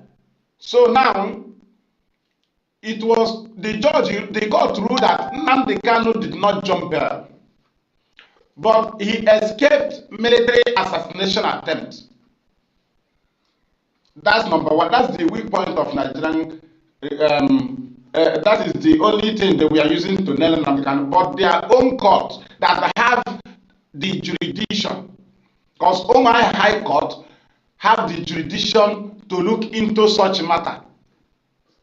The issue of attacking his house, that they always use as a point of jumping bail. So the case was taken to the very court that have the jurisdiction, and they ruled that Nnamdi Kanu did not jump bail. He escaped military assassination attempt, and the court ruled that Nigeria should apologize to Nnamdi Kanu. They also ruled that they should pay him compensation, and the court also ruled that they should meet him for discussion. 4 pronouncements in that ruling. Now, what is the reason why are they holding Nnamdi Kanu? What is their reason? Because their only weapon was insecurity. Just sit at home you talk about? Why do Nigerian army say that they have stopped sit at home? Their reason was that they approached the senators, they approached the Southeast politicians, as they call them, telling them that Nnamdi Kanu is behind the criminal and doing sit at home. The IPOB is just trying to pretend. Now, and these people, these senators, you know, because of their crimes against us, that's why we don't value them, but they have a voice. When all of them were discussing, trying to think that IPOB is doing partial, somehow that IPOB is supporting the violence, but somehow IPOB is trying to protect IPOB. That's when Nnamdi Kanu allowed those visits. He first of all allowed Olasi, he invited Olasi, he's an elder, before the Senator Oba and Ezenri. Before that invitation, our leader had pointed hand at the criminal doing sit at home. You know, Nnamdi Kanu is too clever. How did he point a finger on the criminal? He used a letter. The letter was a pointing finger. He refused to give a letter to IPOB. He gave a letter pointing finger to an individual, telling him to stop the crime. That's when he neutralized the government. That's why the senators, they started coming, they come to confirm again, and he now told them direct, and they went back and told other politicians that truly IPOB is not in this, as we thought, they are not in this. That's why they now calm down, and now federal government give them another narrative to push the case. They now told them, say, okay, you should be talking about insecurity. So they wanted to free Nnamdi Kanu under insecurity, which will not be on discharge. It will be on bail. If they base on insecurity to free him, it will be on bail. That's why they started coming. Free him now because there is a crime. They are killing us. They are kidnapping us. Monday sit at home. They refuse to present Monday sit at home because the Monday sit at home is unpresentable. It is full of crime. In the issue of Nnamdi Kanu, you should not present it. It is a crime. It is crime. Had they not been committing crime, it will be presented. The only thing you can pick up from Monday sit at home was the crimes. And that's what the House of Assembly members and senators, they always present. You cannot present good thing about it. Only crime. They will tell you they kidnap, they kill, they burn vehicle. So nobody, no sensible person will go to government and say, we are presenting sit at home because they are sitting at home. Nobody sat at home. They were sitting at home under fear. So in that matter, a sensible government official will only condemn the crime. You don't talk about that issue. That issue should not be presented. That's why they were pushing on. They want to. Their plan was to see if IPOB is involved in the crime, but they want to confirm from Nnamdi Kanu fully because they planned this very secret with Nigerian government. They employ people, infiltrators, and then the federal government hijacked the infiltrator from them, using it out of their knowledge, using it against them. They tried to bring him back. No way. He's already the hand of the federal government, top hand. They started using him against their will, against their wish. Now, when IPOB through Nnamdi Kanu stopped sit at home, the Nigerian army was frustrated. They now try to see if it can still work to use it and blackmail IPOB. The next Monday, they brought the fake news to the world and said IPOB ESN was enforcing sit at home. The world rejected it. Every government they took it to, it was rejected. So when they tried this and tried this again to use Monday sit at home to blackmail IPOB, it didn't work. They now called the chief infiltrator. They told him The sit-at-home cannot be used to blackmail IPOB again because no international body accepts it again against IPOB. Do you know what you use now? Or you use the language coffee. Use the language coffee because we cannot. If we present sit-at-home, nobody accepts it again. So what you now use now is coffee. So when you are using coffee, tell them that it's not have no business with sit-at-home. It's not sit-at-home. So when he now announce coffee, they tell him, okay, use army. Now launch your army. Launch 8-man army. Because we want to, is the only means to invade our land. You know, the only work of the infiltrator is to invade our land. Because Nigerian army want to keep our leader in detention and force us into war. But IPOB beat them. And that has been their target is now, they told this man to launch army. So when he launched army that is fake, few people, they now go to their intelligence room. They say, how do we present it to US? They gathered it and said no. This man, IPOB have succeeded in separating him from their name, IPOB. Now they have no name. So if we are presenting the army to US now, whom shall we say, which group launched the army? That's what is holding the Nigerian government from invading our land. Because the people that launched the army have no name. It's just an individual. In freedom fighting, they have no business with an individual. Now, if they present such thing now, the world will see Nigeria as a people facilitating criminality. Because those people have no name. That's why they push them to use the name of IPOB. So that by now, they use the name of IPOB to launch army. And immediately you launch army, you have invited the government to defend their territorial integrity. It's an international law. So somebody that declares army or launch army have already invited government to come and wipe out our people. But the issue is that the name, the pointing arrow, the arrow is IPOB. As far as the name of IPOB is not involved in the army, what ground do Nigeria have to invade our land? They have no ground. So they now say, okay, we ended sit-at-home. That's what Nigerian army said. Because it is for them to take the glory. Instead of them to allow the glory to IPOB and then they say we ended sit-at-home because sit-at-home can no longer be used to blackmail IPOB. Amnesty don't welcome it.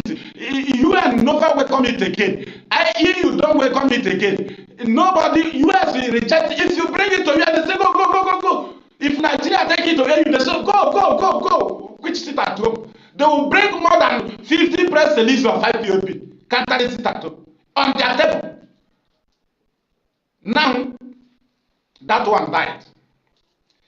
They are now doing criminality. Very soon now, you see some of them with the police uniform. What is their reason? They want to bring war. Why did IPOB not accept war? They cannot fight our land without the name of IPOB. They cannot. They cannot. They will only be instigating trouble because IPOB is the face. That's why people that said the intent of ESN said they launch army. They was not able to present up to 50 men. They presented 8 men. But ESN is 250 something thousand. But somebody claimed to be in charge of ESN. This is what they wanted to use ESN to do. Because at this point, they would have said, we have turned ESN to Biafra army. That was their plan. Do we allow them to claim in charge of ESN? At this point, they will tell you we have, from this night, we are declaring that all ESN personnel is automatically a Biafra army. And that's the plan. That's how they kind of plan it. That's how you will be bragging. And he will now tell you that officially we are now still not a judge as a general commander before, but we are appointing Gen tonight. That was their mission. To use the name of, to turn ESN to Biafra army. But have we not succeeded in separating them? Now ask them, why do they now come up with a video telling you that ESN have no right to hold a gun? And you know that ESN does not hold gun in the community. They have gun in the bushes. Do you understand? So this is a defeated war. What we are seeing now is the final bus stop of federal government. They have failed the judiciary. They have failed that area. Judiciary, Supreme Court must lean Nnamdi Kanu. But what do they want to do? They want to set a scenario here that our land will be uncontrollable for Nnamdi Kanu. And they want to create rival That if Nnamdi Kanu give order, the other one, they will say another Biafra group counter it. They give order, they disagree. Unless they say that Nnamdi Kanu and the other group should agree together. They should agree, they should come together. That's what they plan, but there is nothing like that. Because there is a voice, that is a channel. What actually destroys Nigerian government is the channels Nnamdi Kanu created. One, IPOB Media Publicity Secretary, Radio Biafra, leadership of IPOB. These very channels is authentic channel that the world takes words from us. This is where we defeated Nigeria in their court. Their plan was to dribble us in the court proceedings, then bring war to our land. But we rejected war, and we are using people to bring war, and we said no. And today they are ready to go into war. But which name will you use? Is IPOB involved? The answer is no. Because Nnamdi Kanu have cleared all. IPOB have cleared all. There are evidences all over the world that we are not involved in the criminality, because we even catch criminals. We even call names of criminals. We even share pictures of criminals. We even give them ultimatum to leave our land. That's where we beat them. So, Mazi, I'll still come back again. I just thought the insecurity. Insecurity is that why the governors, you see them talking about it, is because it have gone out from their hand. And initially, the governors that organized this thing have left seats, right? So that's why when they are criminal, they saw that it doesn't work. They now tell you everything I'm doing now is not under the order of Nnamdi Kanu, but you kill people in the name of Nnamdi Kanu. When everything fell, that's the first stop. Now, he now wants to act as, to be a freedom fighter. What is your name? You must have a name. So that is it, Maz. Thank you. Thank you very much. Thank you very much, Mazi, Fearless Evangelist. Thank you very much for this, your wonderful analysis on courts in Abia State and the reason why they are playing their game. Of course, Mazi and Nnamdi Kanu have already been discharged. We know they are playing game, and that game they are playing is not going to work for them. That is why I keep on praising the leadership, that they are wise, because the pattern of their leadership this time around is different. That is why they can't hold them. That is why they don't know what they want to do tomorrow, and the things are working, and we are giving them the way they want it, because as they play, they show, and believe you me, they are I cannot hear you.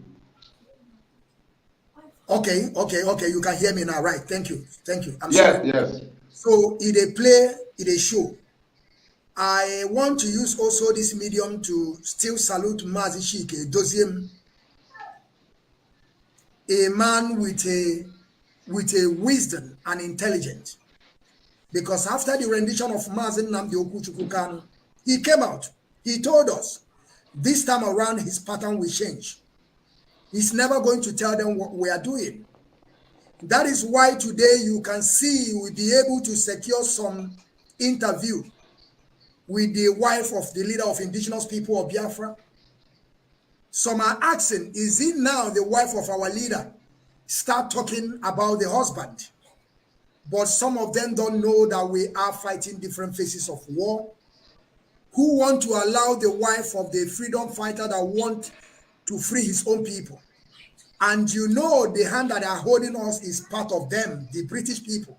And you think that they will allow the woman to just speak anyhow. Some of our people can't even reason. They are telling you they are going to free Mazi Nnamdi Kanu. Since they release Mazi Nnamdi Kanu, they keep on making fundraising. This time around, they came out and told us now that everything they are doing now, they are doing it on their own. But whenever they want to raise funds, they will still put Mazi Nnamdi Kanu picture. You see the game they are playing. But I'm so happy that I have already said it. And we have already taken the record. And the zoo by themselves, they will know that the guy have already shot himself by saying that anything that he's doing is not Mazi Nnamdi Kanu. Thank to Chukwu Okike that's such a thing, such a word come out from his mouth. It's applause for us. But what we are going to push more again is for him to stop using the Mazi Nnamdi Kanu picture. because the zoo themselves have known that this guy is against Mazi Nnamdi Kanu, and there's no two ways about it. Mazi George Money, I would like us to listen to this voice note of Mazi Nnamdi Kanu, because according to Bugari, he thought that they are going to jail Mazi Nnamdi Kanu. But he have forgotten that Mazi Nnamdi Kanu said in many of his broadcasts that he's going to destroy Nigeria with the truth, not guns and bullets. But those idiots, those inconsequentials, they are still waiting for court case. And where they have already declared they are in armed struggle. And they will just folding their hand. Just stealing things from people. Using it, saying that they are protecting you. But I want us to listen to this voice, please, before I will come to you, Mazi George Money. Please.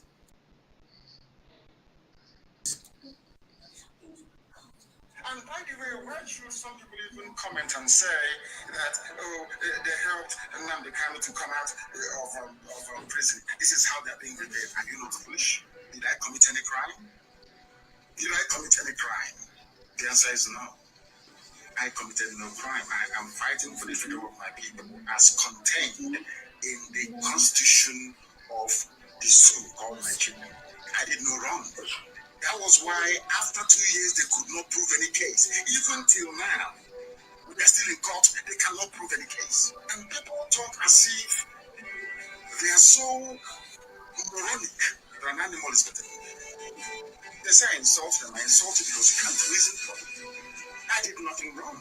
Yes. Calling for the establishment, or should I say the restoration of Biafra, is within provisions of the Constitution of the Federal Republic of Nigeria. It's very clear and straightforward. It's there. Go and check it yourself. And you're asking me to be happy. Instead of me to be upset that I was arrested for no reason, you're asking me to be happy that somebody came to bail me. See how foolish some people are. I beg anybody to bail me. No. They meant to insert that very condition that it must be a senator that will bail me. Who asked them? Nobody. To lock me up and to hold me in the first place. They are the I people. know those that came to me and said they want to go and speak to the then Buhari when he was alive. And they never came back to me. They went to Asoro with their... John Onyango was one of them. But they went there to go and discuss on the Canada. That was why they went there. That is why. To Asoro, they turned everything around. It became a trip about them and the well-being of their family. That is how they became. And you answer a politician. And you think because of that, we will respect you. We respect you because of what you've done for us. Yes. We love him publicly tomorrow morning. Yes. We love you because of what he did. Because of what he did for us. Ojukutu. When people behave very well, we love them. That is how it is. This is how it is. We are as a people. You don't need to buy us. You don't need to. Just do your job. Your job you cannot do. Protect the people, you cannot protect them. On top of that, you have the temerity to talk back when we are complaining that you are making a complete idiot and mess of yourself. Thank you, great people. Thank you, great people. I hope every one of you listen to this voice of the leader of indigenous people of Biafra. You know, when we are saying that Mazi Nnamdi Kanu is a God sent, you know, some of people will be thinking that this is a new video. This man knows what is about to come. That is why you have to keep on listening to his voice. His voice is like Bible. If you search for it, he have already said things about it. Even though what is happening today in Biafra land, by deploying, by using some infiltrators and scripted people, Mazi Nnamdi Kanu have spoke about this.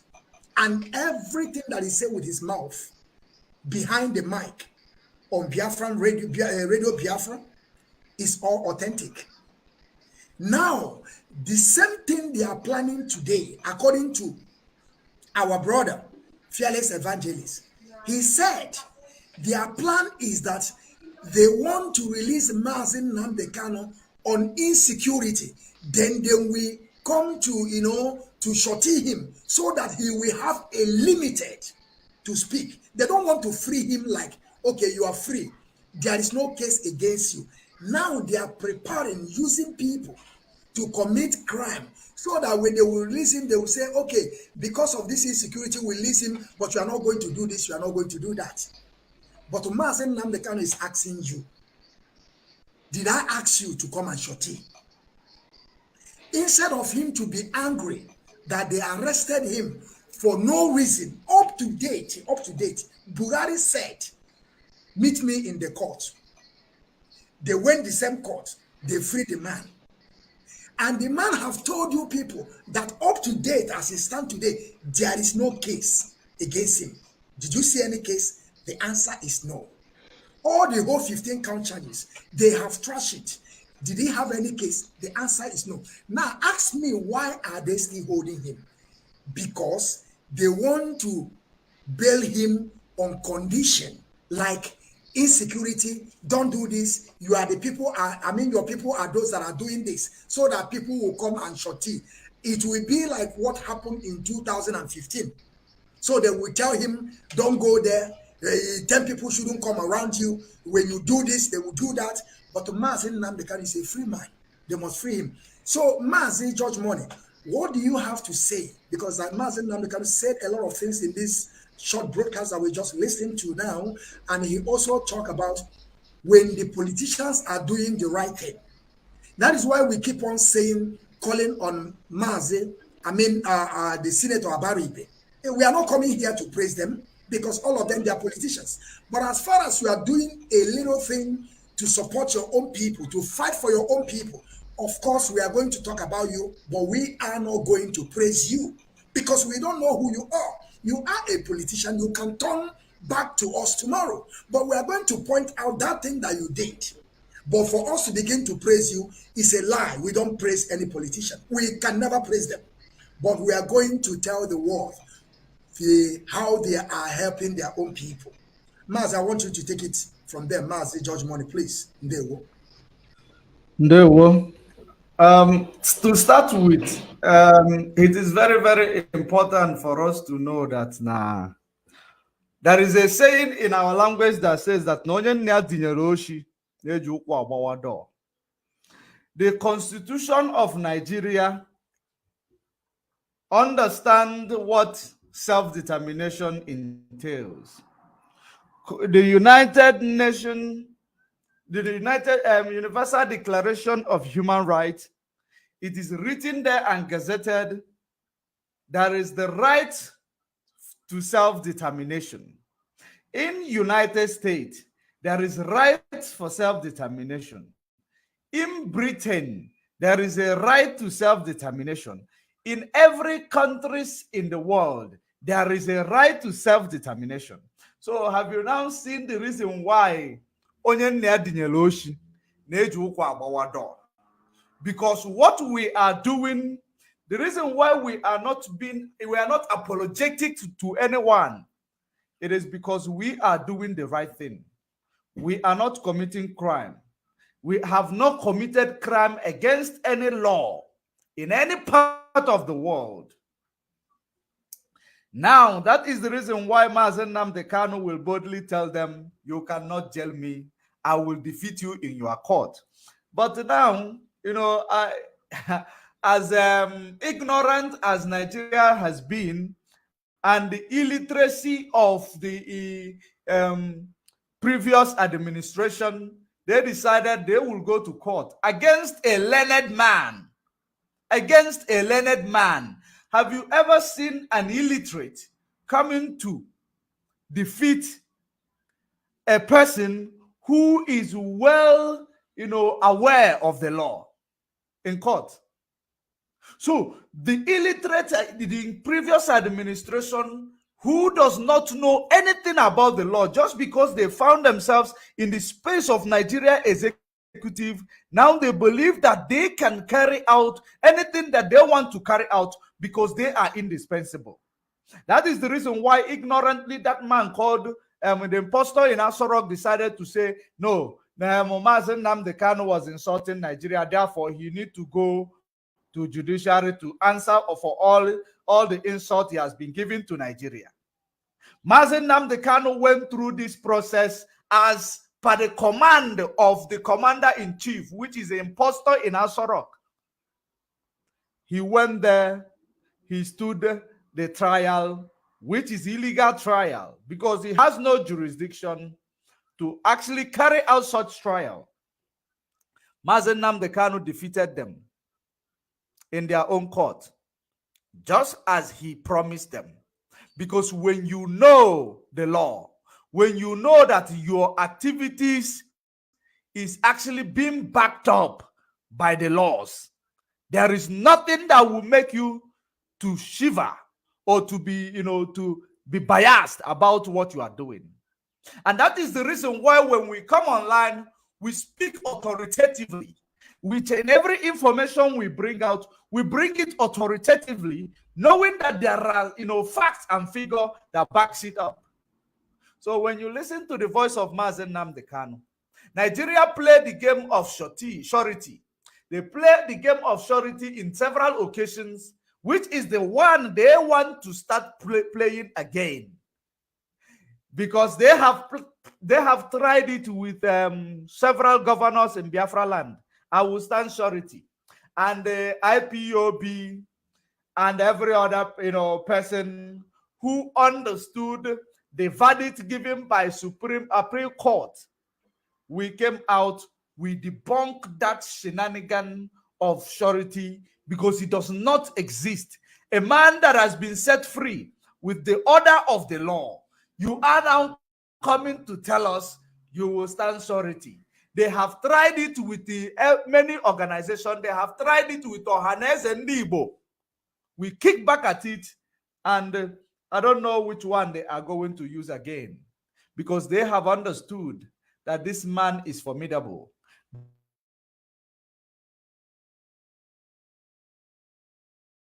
The important thing in life is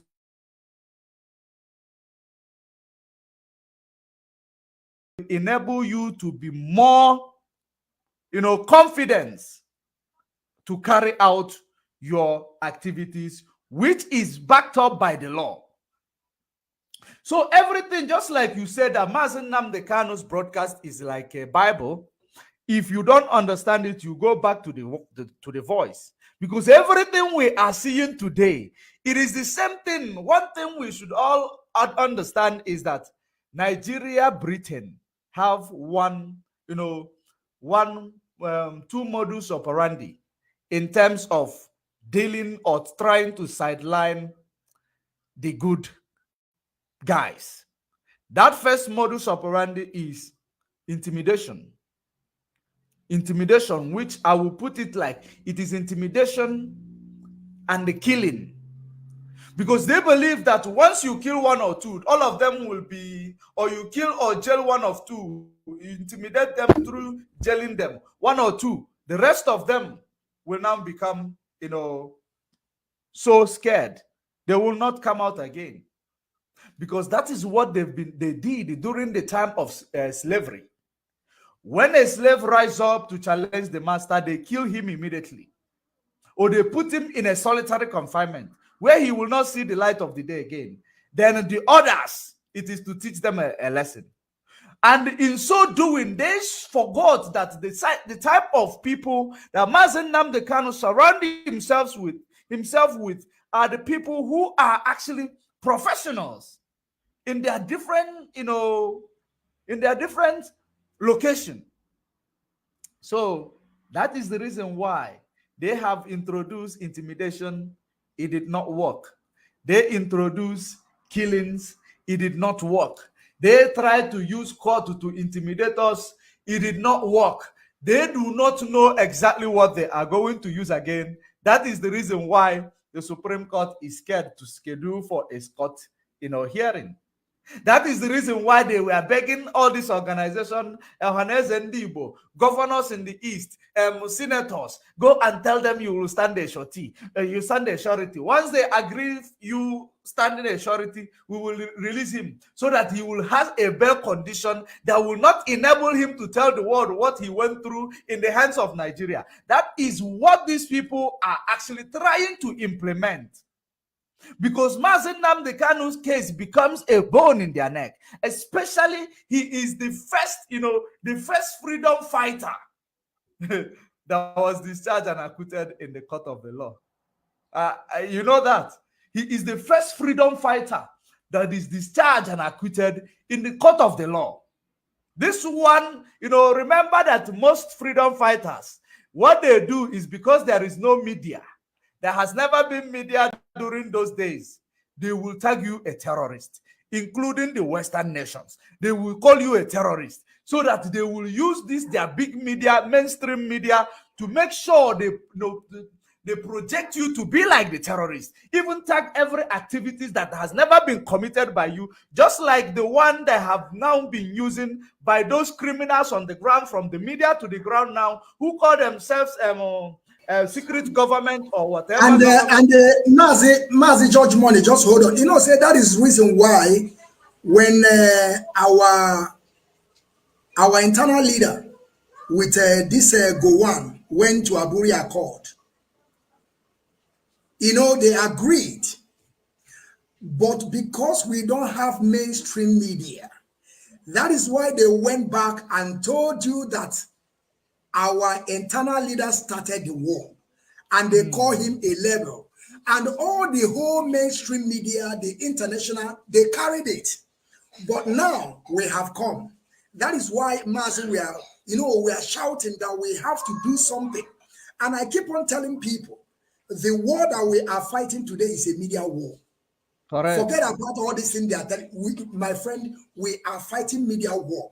If we conquer this media, Biafra will come. Believe you me. And the Mazi Nnamdi Kanu also said it. And the Mazi Nnamdi Kanu will be happy where he is today. Because he have said it, that we are not going to pay BBC to talk about us. But time comes, because they thought that they can overpower us. But when they called us this and that, they thought that we are going to run away. That is when we even increase our energy. At the end, they failed. And now they brought infiltrator. Maz, I want you to continue. Thank you. Thank you for that. So, in so doing, they have intimidated, they have done all sorts of things to make us chicken out. They saw it is not working. And they saw we have the media. If Facebook is blocking me today, they will not remember to block you. They are blocking you today. They will forget to block the next person. So in so doing, we continue to lend our voice, to make our voices to be heard. The international community, the Twitter, we are tagging them in real time, in doing our own reportage. At the end of the day, these people now found out that there is nothing else they can do to these people. If you understand what is going on, when people begin to ask you, what are you doing? What are you doing? They don't understand the amount of the impact what we are doing with this media space is actually, doing for us. Now you look at it, you see that now, Mazi Nnamdi Kanu being the first freedom fighter to be declared discharged and acquitted by court of law. Because it is only done because these judges knows if you give a bad verdict, we are going to bring it to the media space, we are going to analyze it to the world, and the world will continue to now justify the name we have given to you, Zoological Republic. It is only a banana republic that will be proud of the crime that the government is committing. So they know very well that we have a media now. That is the reason why they are spending billions and billions of dollars to make sure that whoever that is speaking what is in line with what is happening. Whenever, have you ever noticed, if you do something wrong to me, watching naked, and I come and start saga with you now, have you ever noticed the type of, Facebook and YouTube, they will be free with us. They will allow us. I will even have 500 people, 600 people watching. But whenever you try to bring important information to debunk the activities of the West against Africa, to debunk activities of Nigeria against Biafrans, you find Facebook, they will bring out everything they have in their arsenal, blocking you up and down. The reason why they cannot manipulate where we are now is because it has different channels. That is the reason why they cannot stop it. But if it is one standing channel, they will manipulate it and bring this number to 0 now. That's what they do. So we know exactly that these people, they just want us to continue doing saga. And once you are doing saga, you will be getting viewers and likes. People liking it. But when you are doing what we are here for, you will not find anybody because Facebook will not send them notification. That has been, so the media we have is number one weapon that we have. And that is the same number one weapon we are going to utilize to destroy that damnable zoological republic or neo-colonial enclave called Nigeria that Britain created in 1914 and try to use her to destroy the name of Biafra, the name of God, children of God, to stop being in existence. And God said, no, they cannot. So that is exactly what you have seen. That's why Mazen Nnamdi Kanu will always tell you, if not for the coming of IPOB, all of you would have lived and died in the ignorance that Ojukwu caused a war. Because we have come, just like the documentary that I have on my possession, that is this, made by Declassified. You will understand that these people, they know their story, including United Nations knows the antecedent of Nigeria, Britain through Gowon against Biafrans. But United Nations is not doing anything because the United Nations and international communities, they do what I call selective amnesia. They select who is going to be, who is going to pay for the crime, who is going to be held to account, because they are using stooges that is found within the space of African leadership. They are using them to achieve their goals. So when they commit crime, they will be protected in the global stage. That is the reason why you find criminal leaders who are war criminals from Africa. They will be traveling to go and join hunger program. But once you see Russia, they will tell you, oh, Russia committed crime. They deported children from Ukraine. You will be asking yourself, these people talking about deporting children, what about more than 3.5 million women and children? That the evidence is there, that Britain orchestrated the killing and the genocide against these millions of children and women. Nobody is talking about it. Nobody is calling Gowon a war criminal. So it becomes so, ironic when we start hearing this. So this media we have, it is our biggest weapon. That's why Mazen Nnamdi Kanu say, I will destroy Nigeria without shooting any gun. So this gun we have, that is what we are using right now. And that is the reason why people, sophisticated morons and the intellectuals will continue to come and ask you, what do you do to release Mazen Nnamdi Kanu? What are you doing to do this? They don't know the value of what we do in the media. The day they will realize it, that is the same day they will remove their cap and salute IPOB. That is why immediately when the agent of Nigeria said that, no, we don't need to broadcast anymore, it is no longer the time to broadcast, I laugh. Because you do not go to history. You claim you are fighting for freedom. You never went through the history to understand the reason why more than 3.5 million women and children were killed, and they concealed the information because they control the mainstream media, which was the only media that is in existence. Now we have the opportunity to utilize this or to actually take part in the benefit of fourth industrial revolution in order to be able to communicate with ourselves in real time. That is a good privilege. And that is the reason why we are going where we are going. And that is the reason why we are winning. And we will continue to win. Thank you very much, Maz. Thank you very much, Mazi George Money. Thank you very much. And I want to also make a small announcement here. We have already started what we know how to do best. I want to let our people understand that this is the beginning. Some of you that we never bring to Biafran Television Channel 1 on frequency, I want you to start buckling your belts because we are back again. We are going to be bringing different people on this panel, connecting of the dots. It's not only people. As far as you are speaking for Biafran Restoration Project, as far as you are activists on your own, we are going to bring you here because we have different minds, different understanding, and different opinions. Collectively, we are going to restore Biafra. We are not coming here to do something that I know this one, I know this one. This is the person that I'm going to bring. This is the person I'm going to bring. We don't do that here. We want everybody to be equal. Like as I am today, I'm equal to everybody. As far as you are fighting for Biafran Restoration Project, as far as you are in this struggle, me and you, we are equal. Because you are fighting for yourself, and I'm fighting for myself also. Because some people think that we are coming here to fight for Mazen Namdekano. No, we are fighting for Biafran restoration. And that is why we're here. Mazi, fearless evangelist, I will come back to you. You heard what Mazen Namdekano said by himself. Like he seems that he saw it, not that he have already saw it. And I want you to also put more light on that issue of, did I beg you to come and bail me? Am I asking you people to come and shorty me? You people already know that what I'm saying is truth. I have already been discharged and free, and they are still holding me up to date. And up to date, there is no court.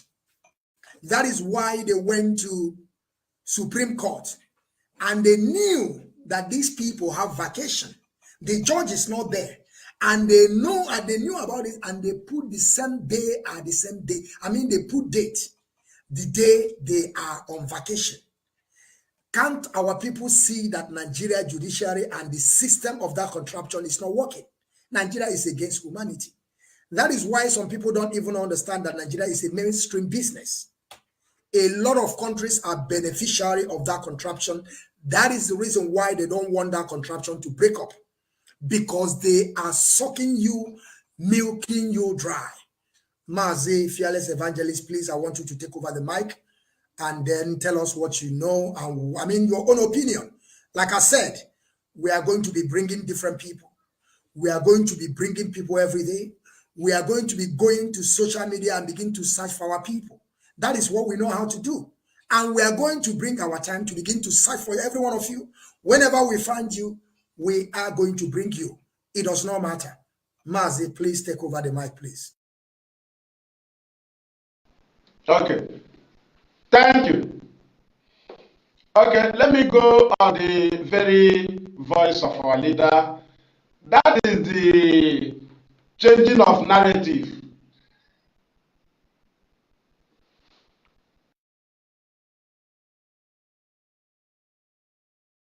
Before, you know, our leaders' reason.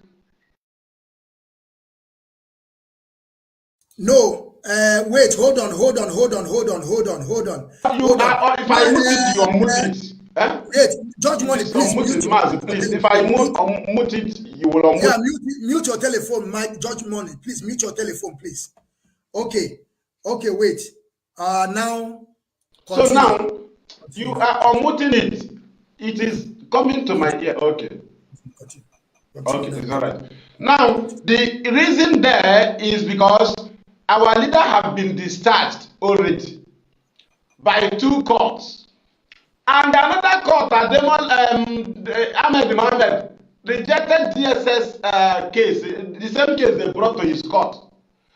Our leader was aware that the bail Bintanyako granted in Americano was false. It's an illegal. They granted him. The bail was illegal. What our leader was holding was the 2 unconditional release, especially the first one by Ademola. So they granted him that bail as jail.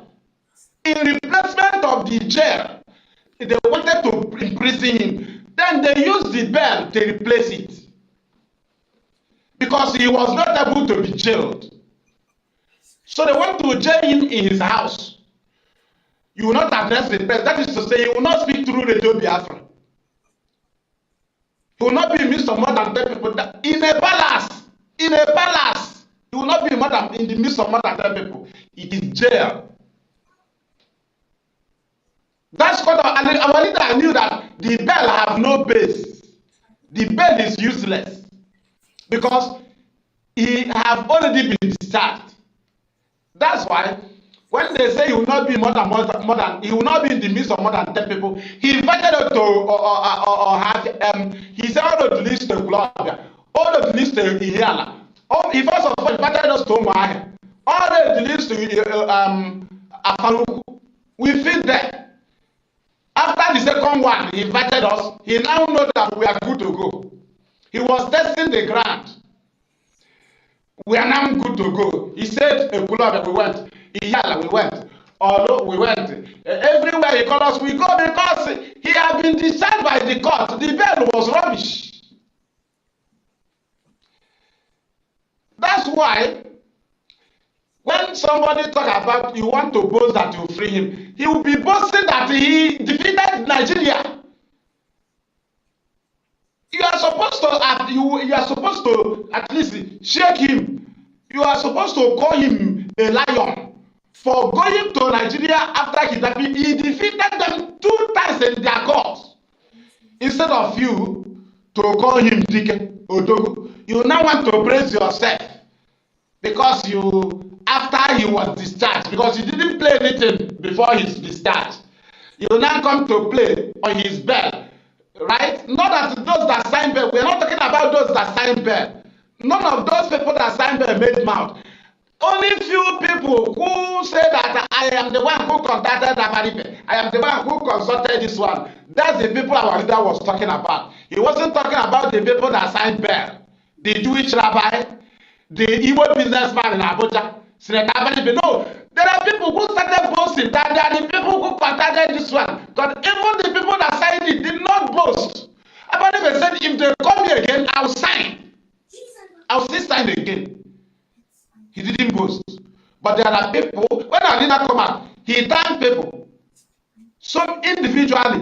When he thanked IPOB, he thanked individuals. If people that say something, now that the message is going to him, he's signing them in his memory. When he come out, he thank you. He thank everybody. But immediately he started fighting for Biafra for coming out.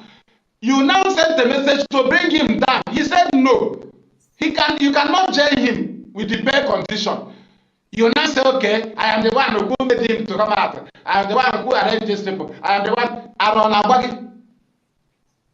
That's what our leader said. Now, let us move into this present one.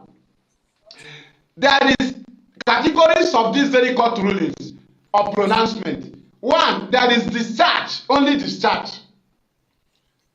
There is the one called discharge and acquitted. That discharge only, without adding it acquitted.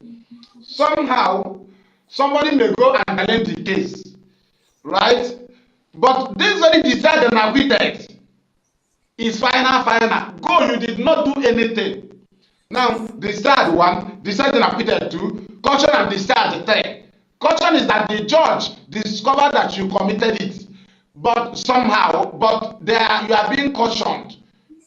They are cautioning you and discharging you. There is the one called dismiss.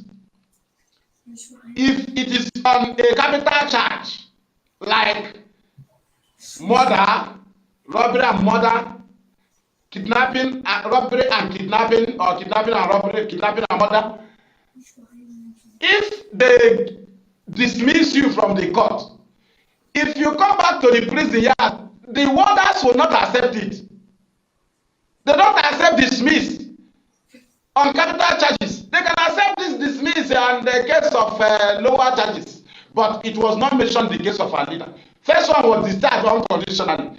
This last one now, from 2021, from his since his ordinary rendition from Kenya, is discharged and acquitted. That one is unnegotiable. Unnegotiable. That's why when people go to House of Rep, yes, it is good to call for his release. But if you are calling for the release of Nnamdi Kanu, you must defend the law you made in House of Assembly. You made law in House, and you are aware that the law back up appeal court. Does National Assembly are you not in support of Supreme Court or appeal court or Federal High Court? The law instituted that those established those institutions.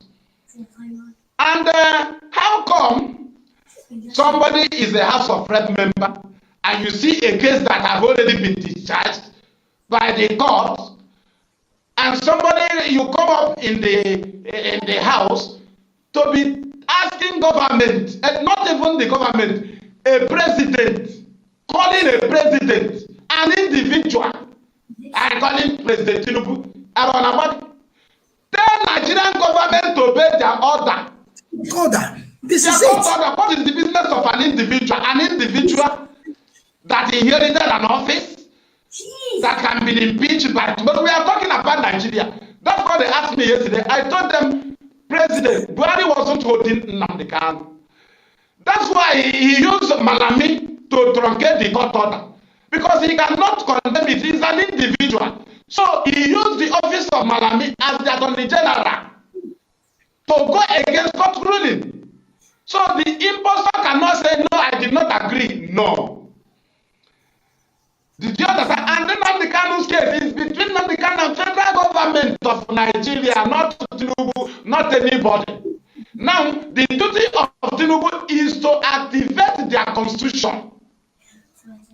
And the duty of the House of Rep member is to call the attention of the president that the court order of the country have been truncated. So the current president or the president on seat is to signal the Minister of Justice to give a fresh, that is to give a direct order to the DSS that the House of Rep established. DSS was established by House of Rep. So it is a directive from federal government. The president, you give directive to Minister of Justice. You don't give directive. You don't go to Tinubu and ask him to free Nnamdi Kanu. It was when the judgment of the court have not been passed that we were seeking for political solution. Then there was no judgment. So traditional rulers and the religious leaders, they went to IPOB and said, allow us to go and seek for free Nnamdi Kanu under political solution. We said, okay, go ahead, but go with our primary demands. 2, free Nnamdi Kanu conditionally. Give us date for Biafra referendum. It remains what we give to anybody that comes to us. Until we follow them up, until they decide our leader. There's nothing like political solution. There's nothing like pardon. There's nothing like amnesty on a man on a case that has been discharged. What they need to do now is to honor Nnamdi Kanu with his court victory. So anybody telling you, we are meeting Tinubu for a political solution. Yes, you meet Tinubu, right? He's in charge of the government. But you will direct Tinubu to obey court order, not to pardon Nnamdi Kanu, not to leave him. You are a father. Father what? Father on the issue that court have discharged. Court have decided. There is no fatherness, nothing like father there. Because the constitution that established the Appeal Court is the constitution that made him a president. Right now, Tinubu's government is occupying an empty case file of Nnamdi Kanu. He cannot stand trial. So according to Tinubu, is just tell Nigeria to obey order. Tinubu cannot try Nnamdi. Tinubu's government cannot try Nnamdi Kanu. The Buhari government that kidnapped Nnamdi Kanu and they handled the case of Nnamdi Kanu for 8 years, even in the absence of Buhari, Nnamdi Kanu defeated them. And the rendition of Nnamdi Kanu, Tinubu contributed very well. They told him that he would be the weapon. That is the only weapon that will stop you from being president. So after they fell from jailing Nnamdi Kanu as they planned, when killing him fell in Kenya, they now said, okay, Tinubu will contribute. So what we'll do now is, we will use no election to make you president, so that the no election will be a nail to nail Nnamdi Kanu. Now you raise noise, we will raise dust in the country. The people will be against him because there is no election. By then, P2B have failed. Tinubu now sponsored the election. He sponsored the campaign. They said, do it. He contacted those people, he sponsored it. And when IPOB neutralized it, because they told him, Alex said, we cannot do this election because of these beavers and some other issue. What other strategy shall we use? They said, what we'll do now is to plan, let there be no voting in the East. We'll use it as 2 weapons. You will use it to become president, we'll use it and Nnamdi Kanu. It will work. And they said, okay, we'll move. And IPOB neutralized the no election. They now said, okay, as this thing don't work, we will fight for you to be inaugurated. And we'll leave this case for you. That's how they left it for Tinubu. He know he cannot do anything. So what they want to do now is to bring war in our land. You know, when you are winning somebody in a football, he tries to fight in the field. When you allow the fight, the match will be cancelled. And your goals will also be cancelled. Not that war is not included in freedom fighting, but we are almost at that very level. Because we have gone from low court to higher court, that appeal to Supreme. And after Supreme, we go to heaven. So this is the last bus stop. We have tried to manage it to that place. So thank you, Master. That's what I have for now. Thank you. Thank you very much, Mazi Fearless Evangelist. I really want to give a privilege to our dear sister. I think she's having some difficulty with her internet. I don't know what is wrong. Awada, if you are still there, I'm not taking you out, but it seems that you are hanging. So if you want to come back, of course, I'm going to bring you. Like I said, this is the continuation of what we know how to do best. We are going to continue. We will keep on bringing people because this is just for over 2 months, if I'm not mistaken. We just, I don't know why, the reason why we left what we know how to do, begin to run with these people. This is our job, and we have come back again. Like I said, I want our people to buckle their belts.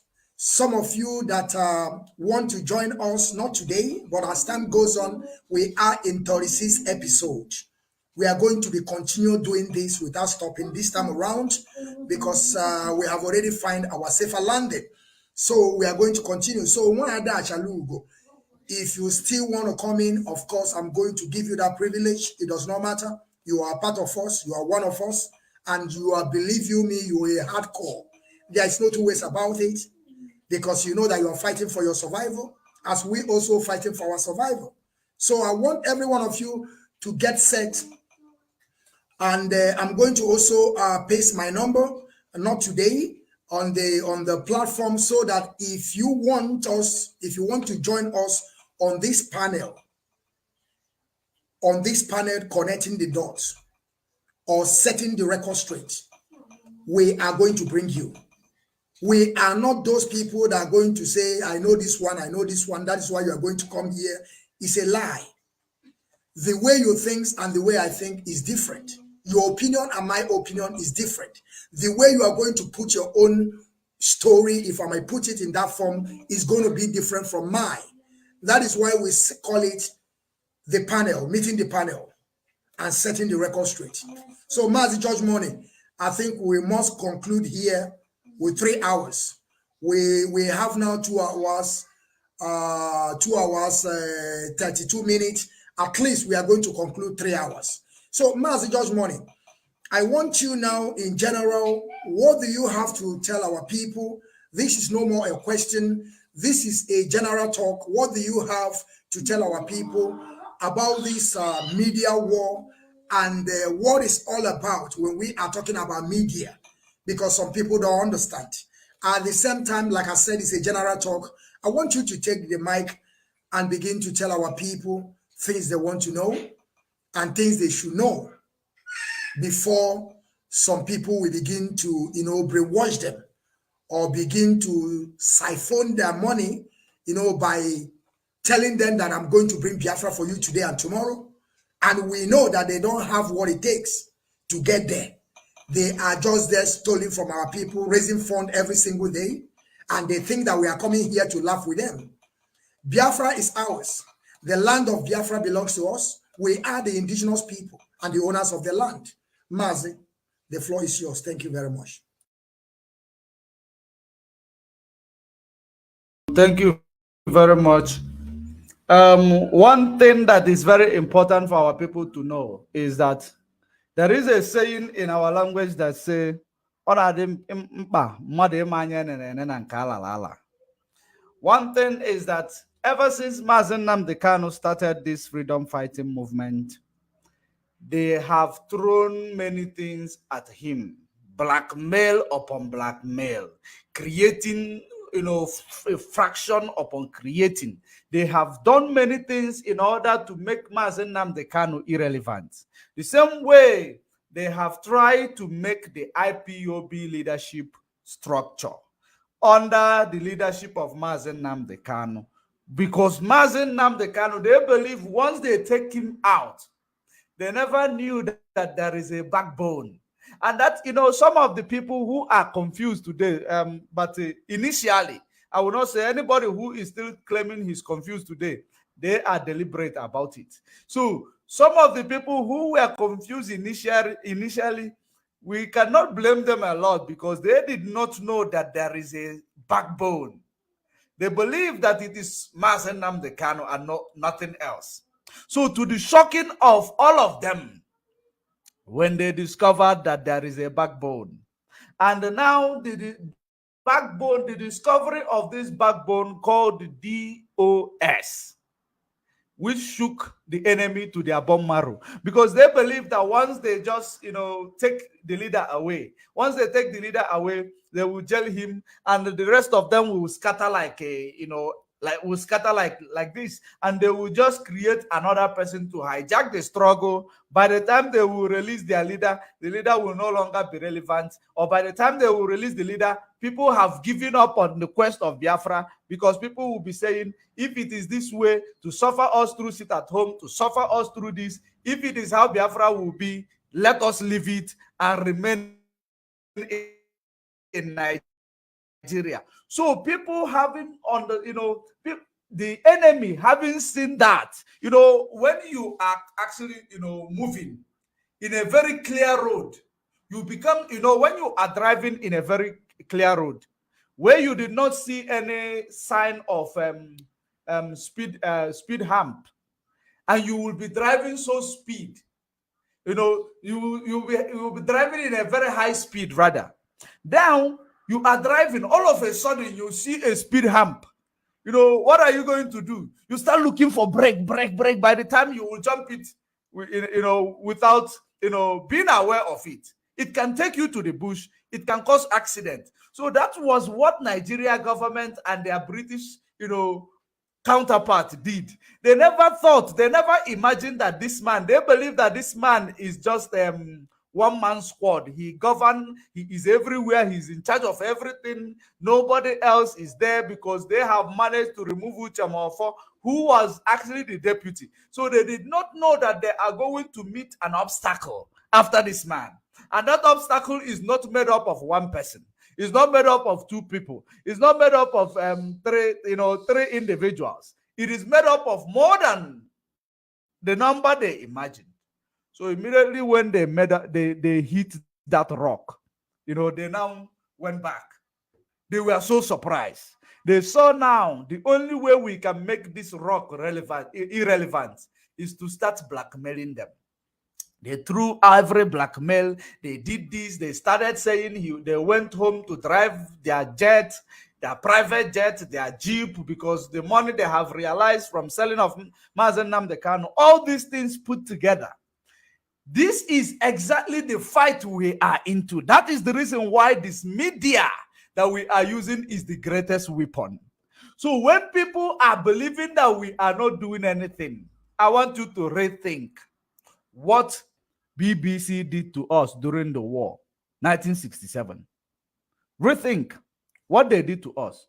They were the mainstream who were covering the war. BBC is from where? Britain. Britain is who? The people who were actually, making sure that they want to finish us quickly so that they will come and steal our oil. So what do you think? So when they saw that there is now media war, at some point they saw, no, since we found what is unexpected, let us now enjoy the media war. They now position us to continue to be doing media war. Now we are fighting off the enemy. While Nigeria government and their criminals will continue to blackmail us. While we are fighting off the enemy that they wanted to use to truncate every, work that Mazi Nnamdi Kanu had put in place. So they decided, no, let us just, keep making these people to provoke them. That's why you hear the name agent provocateur. Let's use them to provoke them so that they will be focused on these people without now being focused on any other thing. Of course, we have to clear our name. And that is the reason why you see people like us. We stop actually talking about any of these irats and their provocation. We focus because we know that the work of that search is done. We need to now change our strategy in this media warfare, because the reason why they continued their media provocation, it is all about to make sure that this biggest weapon we have, the energy is channeled to something else, because they could not win. They saw, what they never expected. So they have to channel the energy to something else. So in so doing, we could not actually, we could not, a lot of us were actually so focused fighting these people, not knowing that while you are fighting the enemy in front of you, they are creating a serious attack from behind. That is the reason why they saw we have defeated them in the media. I know when we defeated them in the media. I know that time. And that is the reason why I said, no, I am not going to waste my time coming to the media to actually talk about what we have defeated. Now, they have started what is happening on the ground today. I want our people to understand that whatever you see happening on the ground today, it is born of the media, because we have defeated them in the media. They have now started using, all these tragedies that you see on the ground, all this horror you see on the ground, people be shooting at each other, people killing in the military uniform. At the end of the day, people are burning houses. Our people, of course, we are telling you that this is not Biafra. This is not IPOB. We are very formidable. And the day that Mazen Nnamdi Kanu made it clear that the day Biafra will march, the day Biafra army will come out, it is going to be 200,000. Reserve is over 1 million. That is how to set up a national, security, like military. So if you see anybody who is coming to deceive you, who is coming to intimidate you, you should know that these are criminal elements breeded by Nigeria and their British counterpart, because everything they are doing, it is masterminded. This is how you need to implement it. This is how you need to do it. The conquest mission on Biafra land, that is exactly what they are trying to achieve. But because we have this media space, they cannot win, because the only way they always win is media propaganda, because they control the media. They push a narrative, and they will not give you time to even come out to defend yourself in the mainstream, because it is made that the mainstream media is only attracted people of high caliber. So you will not be able to have access to the mainstream to say, no, I did not do so. That is the reason why I also say Mazen Nnamdi Kanu, the first freedom fighter that is discharged and acquitted in the court, because he was so intelligent. He noticed that the only thing that made other freedom fighters to fail in the past is the media propaganda. So that is the reason why he started with pushing back. He created media so that anything they bring up, we bring a counter narrative with an evidence that nullifies it. So that is exactly what he managed to achieve. And that is the reason why that is the reason why he tells them, you cannot jail me, because he knows what he has established, which people undermined it. Because when he told them not in 1 trillion years, they believe he was joking. They undermined it. They have tried, they have seen that there is a rock that they cannot actually destroy, because they don't have Chinese grader. They will not be able, or American grader, they will not be able to destroy this rock through the mountain. So they will not be able to penetrate IPOB. So it becomes problematic and frustration to Nigeria. So they have to now resolve to the killings you see today. Because if you understand that the provocation they did in the media, it is like Achue Wunubi Organoba. When you defeat them from this side, they establish another thing. When you defeat them from another thing, they establish another thing. So now that is the reason why they have gone to the ground to the extent to tell you they do not want Eastern Security Network. You know, they are not intelligent. How can somebody who is fighting a national government will come and tell you that they will show their faces? So they are showing their faces, which is exactly to show that these people are Nigeria groomed criminals. They are showing their faces because they know. Let me ask you a question. That person that is showing their faces, threatening, using the name of Mazen Nnamdi Kanu, of course, you know he came from a particular community. Where he come from, people knows him there. So you cannot tell me that if it is not well orchestrated activities of Nigeria government, that if they want to capture this particular individual showing their faces, that they will not capture them. They will, but because he is an agent for now. But something they do not know is that when you serve the zoo, you will not survive, because once they finish use you, they will eliminate you. And at the end of the day, you know, you that made yourself available, you will become the victim. So that is one thing I am going to advise all our young men. Whenever anybody is calling you because you see money, we know the country is difficult. We know there is poverty. We know that they have institutionalized poverty in Biafra land, so that they will find where they will actually use how they will single out people to use them to do their dirty jobs.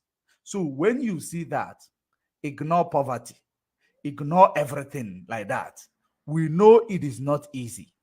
Once you see there is money, and you, of course, you know that when they give you gun, the first thing they will give you is gun. When you carry gun, you believe now that one. You know, there are people who have competencies of gun. We know how gun works. We know what gun does. But it is when you wield a firearm, you feel that one. That is one of the things they use to, you know, brainwash these people they give gun. Then they will be acting. This is AK-47. This is Mark 4. This is G3. This is G4. You will be carrying it. You believe, no, we will destroy everywhere. It is not working like that. The bullet, whoever released the bullet first, the other person is gone. That's something you people don't understand. The same people that are using you are the same people that are going to eliminate you and destroy you. Then you will make a woman who is your wife a widow. You will make your mother who have you as a son a childless mother. Let us reason, let us use our brain. We can only get this freedom if our people are actually mentally free.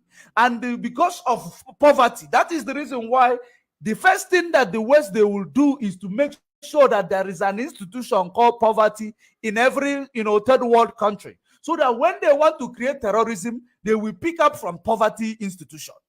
When they want to create bandits, they will pick up from poverty institution. When they want to create a faction, they pick up from poverty institution in order to make sure that they do their bidding. So be warned and be careful. Don't let yourself to be used to sabotage yourself. Thank you very much. Thank you very much, Mazi George Money, for this, your wonderful contribution, your wonderful advice and encouragement to great people of Biafra that we should continue on this creating of awareness. This is what Mazi Nnamdi Kanu told them. You are doing great on this awareness creating, but they have turned it around because they have obez and ago. But it does not matter. We have come to say we don't come. Like I said, we are going to be bringing people. And another good thing about this app is, like, after we're done, we can also send this video to WhatsApp. So whenever you join us, you can also have this video, the voice note on your WhatsApp. You can have it for future purpose. You can also tell people you were one of those people. They were agitating for Biafran restoration on Biafran television. You can have it. And that is for purpose in time to come. So Mazi, the Homeland broadcaster, please, I would like you to use, at least don't use more than 9 minutes. I mean, talk to our people in general. What do you think can help us in this Biafran struggle? What do you think we can do? And tell us difference between the gullible people and those that are using their sense. And also make sure you extend it by telling our people they should know who are the real people and who they should follow. And also encourage them to keep on fighting on social media because we have been taken over. Mazi, the floor is yours. Thank you.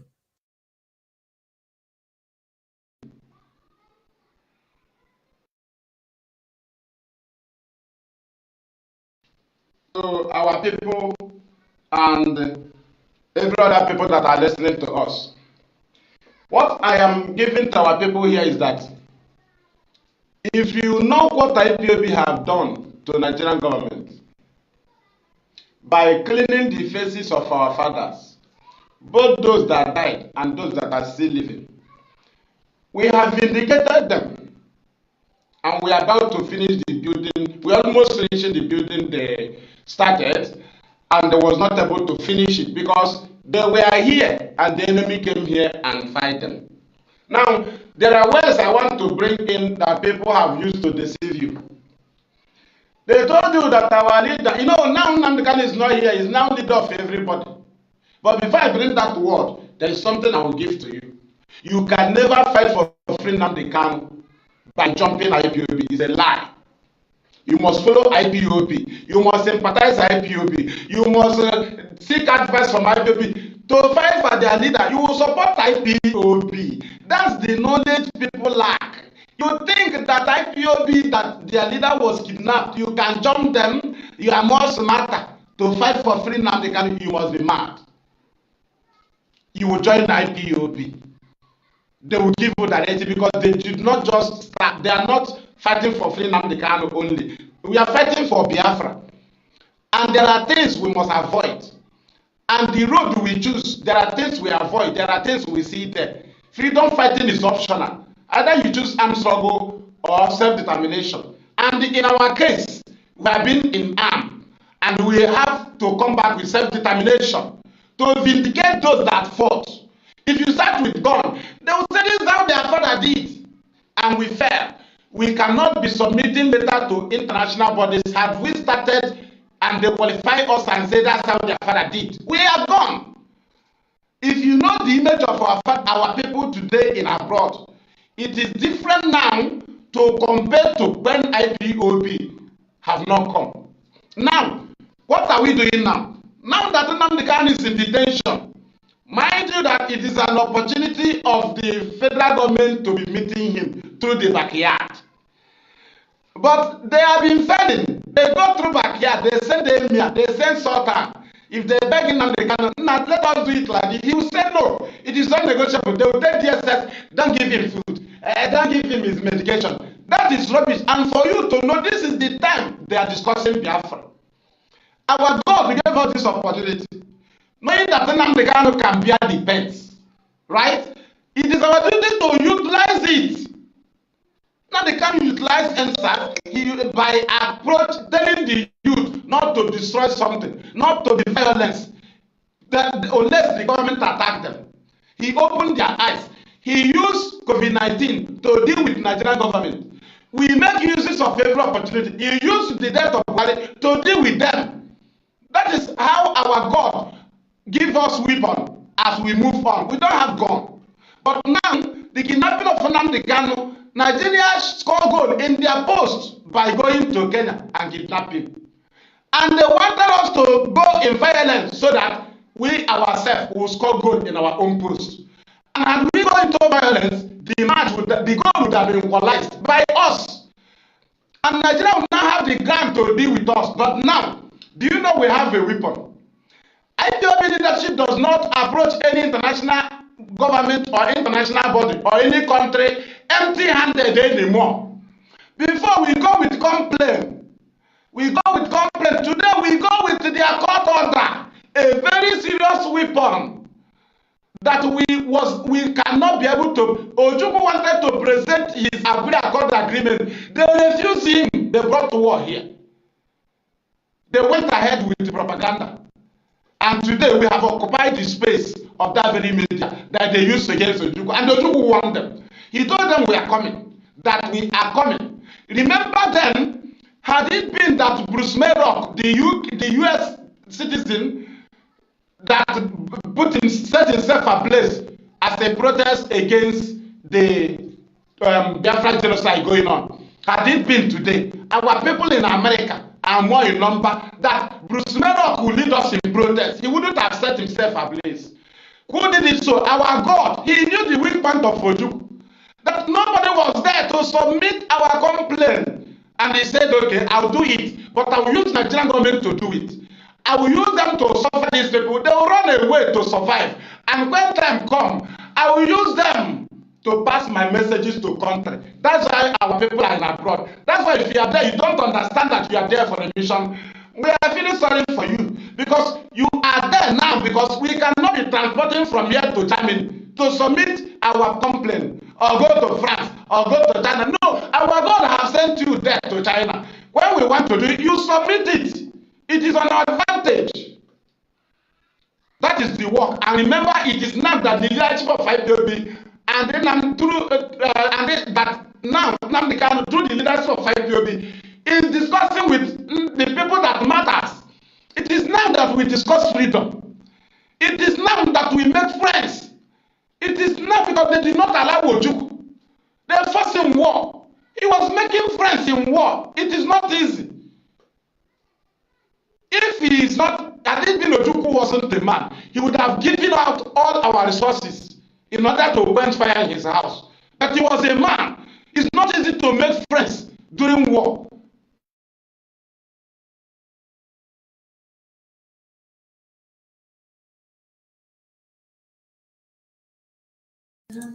I think we are having some difficulty.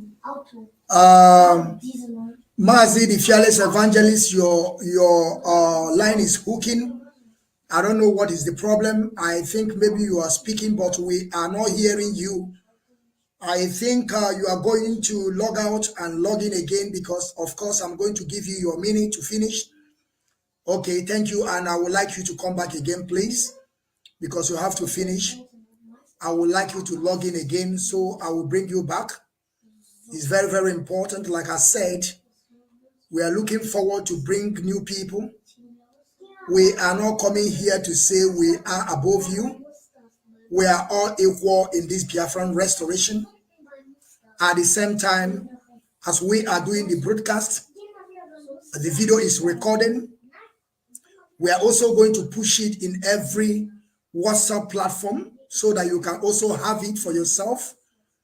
You can keep it as a file so that tomorrow you can, whatever, to present it to your kids, that you are among those that fight for Biafran restoration, because Biafra must come in our time. As I see that Mazi Evangelist is having a problem, Mazi Evangelist, of course, I cannot speak to you on phone. Of course, we are beginning to descend. I think there is no need of coming up again. We are going to continue because it's not going to end today. Mazi George Money, please, I just want you to use just a 1 minute, please. I don't want us to get here more than 3 hours. Please, can you use 1 minute to just, conclude? Let us call it a day. Thank you. Okay, thank you very much. I think we have done it for the day. We have done it and we have achieved a lot. And our audience are also supportive. We know there are people who are also on the comment section who are disruptives, but we have defeated them. It is very, very important that our people continue to adhere to instructions so that you will know when the enemy is there, trying to use you, trying to enter you, trying to, manipulate you to fight your own people. It is very, very important that we know know when somebody is targeting you and when somebody is looking at you. It is very, very important. And we say, as we are actually, calling it a day, don't forget to make sure you protect your peace. The enemy will throw at you many things, but it is your resoluteness that will withstand the test of time. And that is what we are doing. We will not give up for the enemy. Rather, the enemy will run away for us. And that is whom we are. Resilience is what is needed. Being, being, resolute and, consistent in what we do. It is very, very important. And I thank you for joining us from all around the world, wherever you are, watching from Biafra television. Thank you for watching. Until we meet again, don't forget to protect your peace. Bye for now. Thank you very much. Thank you, Mazi George Money. Thank you, the Homeland broadcaster. I thank you all for our audience. I thank you all for listening. Of course, we are going to continue without stopping. From me, from here, it is good evening till we see again. All right, wonderful people. All right, great people. I have to check the charts to see. All right, wonderful people. Of course, I have to go. I want you people to give me some minutes so that I can be able to go to the platform to know if we are live there or not. And Mazi, I hope every one of you are hearing me. Yeah, I hope every one of you are hearing me. Yes. Thank you very much, great people. Thank you very much. Thank you once again, great people. But I want you people to give me some time because we have to connect this to Biafran television on frequency. And at the same time, I have to also check other platform if we are in or not. We are not in iPhone rapture meeting. I'm working on that. I will get there now.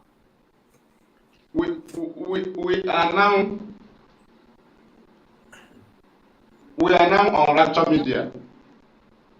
Okay. Extension, Rapture Media extension. We are there now.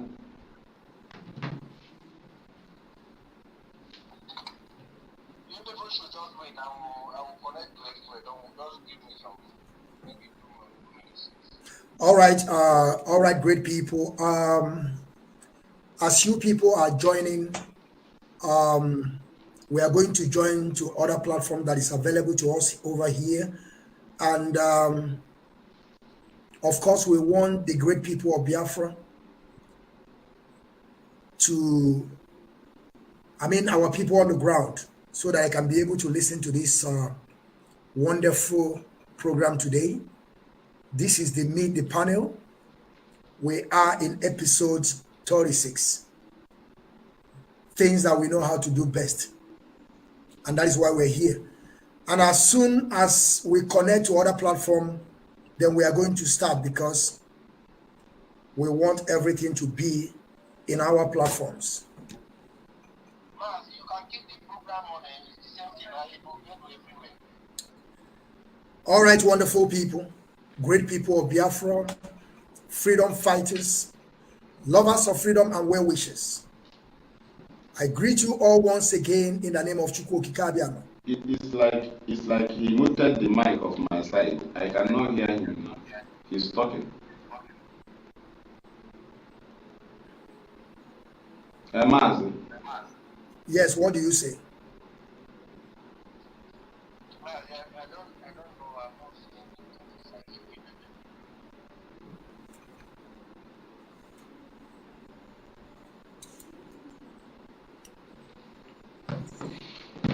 Mazi, Fearless, can you hear me now? Can you hear me?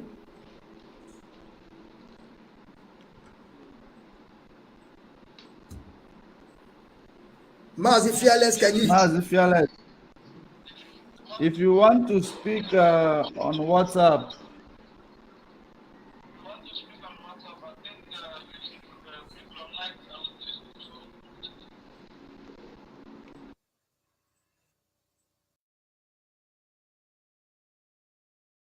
Yeah, you can I have muted the one. Yeah. So, Okay. George Money, please mute your mic, please.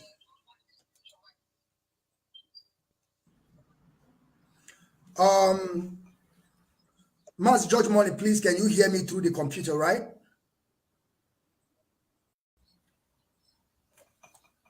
And Fearless Evangelist, you can hear me, right?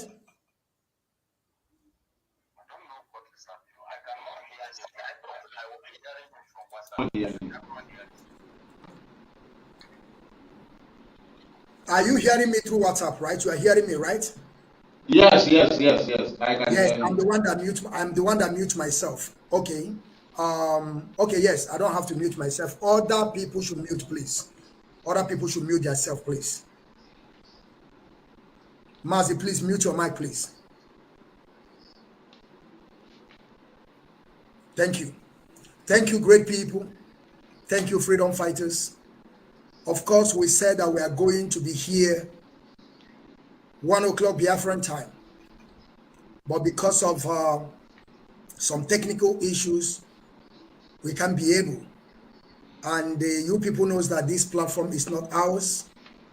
We will keep on doing our best to be able to preach this gospel of redemption to our people. The gospel of freedom. Of course, we are fighting for survival. And our leader, Mazen Nandi Okuchukukano, who is championing this struggle today. Of course, we know he is in DSS dungeon. And we are going to talk about him today. We are going to talk about the system of that contraption. A man that have been freed, they discharged him, but he's still today in DSS dungeon. And we are going to talk about all the case that Mazen Namdekan have won in that contraption through Umuahia, through the first time in 2015, through even though the one that Obasanjo arrested him, and the one that he is into today, that they kidnapped him and extraordinarily renditioned him to that contraption called Daminibu Zoo. I salute you all today, and I would like to say good morning, good afternoon, and good evening. Some of you that are about to sleep, I will also say good night to you all. I would like to introduce myself. We don't have time to waste because we have already late. My name is Mazo Okenna Okechukwu, known as the Biafran Child in Washineke, the General. I am from Ihala in Anambra in Biafra land. I am IPOB member. And Mazen Nnamdi Okuchukwu Kanu is the highest commander, the highest authority in this Biafran restoration project. But as it stands today, Mazi Chike Doziem is the one in charge. Mazi George Money, I would like you to introduce yourself. And then our brother, Fearless Evangelist, will also introduce himself. Then we move further because we have no time to waste. Ndewo. All right. Good afternoon, good morning, good afternoon, good evening, great and wonderful people of Biafra. Of course, you know me, and I am Judge Money. We are here once again to continue to preach this gospel of freedom, gospel of emancipation, and I believe that something is glitching. Mute your mic, please. Mass Evangelist, please mute your mic, I think. Yes. Better now. So, great and wonderful people of Biafra, thank you for joining us on this program, Meet the Panel. You know, I know people has been waiting for this program, but we apologize to all Biafrans and the well-wishers of Biafrans and great people of Africa for the sake of being late to this program. But of course, we are here to continue, and we have continued and we are not going anywhere again. Thank you for joining us. Share the video, as we are also live on the satellite and Biafra television. We are also live in different platforms on YouTube and on Facebook. And thank you for being here with us. And Chineke, thank you for giving us this opportunity. Thank you, Mazi. Thank you very much. Mazi, I would like you to also introduce yourself, the fearless evangelist, so that we can proceed. Thank you very much, Mazi. Thank you, Chineke. From here, I remain the fearless IPOB evangelist, Mazi Marachi. I am from Ndiabo. Ndiabo is in Aninri. Aninri is a local government in Ojiriva province, Biafra land. I am a homeland broadcaster under IPOB. Nnamdi Kanu is our leader. I am happy to be here this very moment with our people so that we can put things in order and make sure that Nigerian government understand that we know what we are doing and we know the game they are playing. Thank you. Thank you, Mazi, fearless evangelist. Thank you very much. And I hope you're hearing me sound and clear, right? You can hear me. Okay, thank you very much. Thank you very much. Great people of Biafra, we have no time to waste. I would like to start with Mazi, the fearless evangelist. Mazi, the reason why we are here today is for us to talk about Mazi Nnamdi Kanu. Of course, we know that Mazi Nnamdi Kanu have been released and discharged from the Court of Appeal in Nigeria. But up to date, they are still holding him. And we see a lot of atrocities and chaos that is going on in our land today. And we keep on saying that we are not among those criminals in Biafra land, those that are holding Mazi Nnamdi Kanu, because we know that they are orchestrated. We know all their plan. We know that they are scripted people. Because I keep on asking this question every single day. A man they have discharged, why are they still holding him in that DSS dungeon? If it's not that they are still, they are looking for something to tag him. From the beginning, we know they gave Mazi Nnamdi Kanu 15 count charges. But at the end, everything died like dodo. But they are still holding him. Do you think that Nigeria have a system? Do you think that Nigeria is a country? Because we are talking about the judiciary in that contraption. Some people, what happens to Mazi Nnamdi Kanu? I don't know why some people are thinking that a man that the Court of Appeal have discharged and they did not release him, and some other people are having the same case, thinking that Nigeria is going to favor them. How do you think that Nigeria will favor you? Why they are still holding your brother? So, Mazi, fearless evangelist, I want you to tell us, what do you know about Nigerian judiciary? Do you think it's working? Do you think that Nigeria can work? Do you think they can fix that contraption called Daminebuzu? Mazi, fearless, the floor is yours. Thank you very much. Thank you once again. And we are happy for this very topic. It is the topic that we have to hold on this very time. Let me first of all go to the judiciary. But before I go to the judiciary, we must also know that this very, what is it called? Nigerian government, Nigerian president that just handed over, they call Buhari, he just handed over. There is a very serious point Nnamdi Kanu made. Because had Nigeria valued their country, they would have hold on that very point. Nnamdi Kanu said, I'm talking about this president, before this present one, or after his first kidnap from Murtala Mohammed, he came back to broadcast. He said, if discovered that Buhari is alive, that he, Nnamdi Kanu, will surrender Biafra.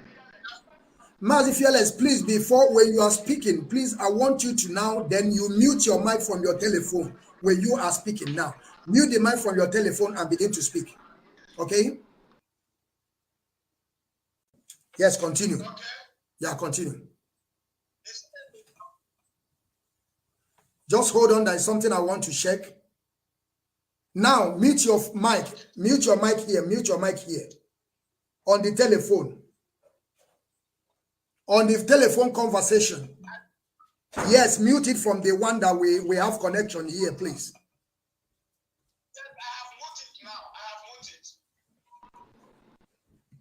Okay, continue. Okay. Thank you. So, what I mean is that Nigeria taking Nnamdi Kanu to court is just like they knew what they are supposed to do to Nnamdi Kanu, but they are running away from it. Nnamdi Kanu said, if discovered that Buhari is alive, that he will surrender Biafra, and that he will submit himself for life jail. Do you understand that he will submit himself for life jail? Now, I now ask them, if this is an express way to jail Nnamdi Kanu, why did they not challenge Buhari to come and prove that he's alive before Nnamdi Kanu? Then let me go back to the arrest of Nnamdi Kanu 2015. You know, when we are talking about free Nnamdi Kanu, some people would think that we are just saying free Nnamdi Kanu. We are not just saying. We are saying this because Nigerian courts have ordered Nnamdi Kanu's freedom severally. None have been obeyed. Starting from 2015, that they said he committed treason. We know Buhari committed treason. 1983, December 31st. We knew Buhari did it. But they charged Nnamdi Kanu for treason. Buhari overthrew Shagari. Everybody knew. With the women and others. So now Nnamdi Kanu, when they took him to court, and the Federal Council, Labran, was there in the presence of Justice Ademola of the Federal High Court, Abuja. Justice Ademola looked into this matter and discharged Nnamdi Kanu because he asked what is it called? Labran, how many people are the victims of his terrorism? Labran was not able to bring any evidence. Ademola asked Labran again, how many people have died under his terror? Then, this very prosecutor was not able to bring any point, and Justice Ademola decided Nnamdi Kanu unconditionally. We rejoiced. We celebrated. But do you know that within a short while, we heard that Nnamdi Kanu have been rearrested again? But do you know our anger? The anger there is, which particular warrant did you use to withhold Nnamdi Kanu again after being discharged? Because immediately he was discharged, the very detention warrant becomes invalid. That very detention warrant becomes invalid because it had been discharged. What they discharged was the warrant. And when the warrant is discharged, the particular person have been discharged. Now, when they rearrested Nnamdi Kanu in DSS, we asked them, which particular warrant did you use to hold him? None. Now, look at the very stupidity of Nigerian government.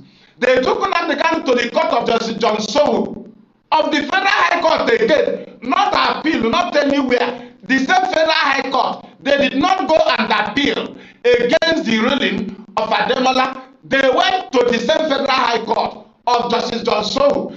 Within which warrant? I asked them, with which detention warrant?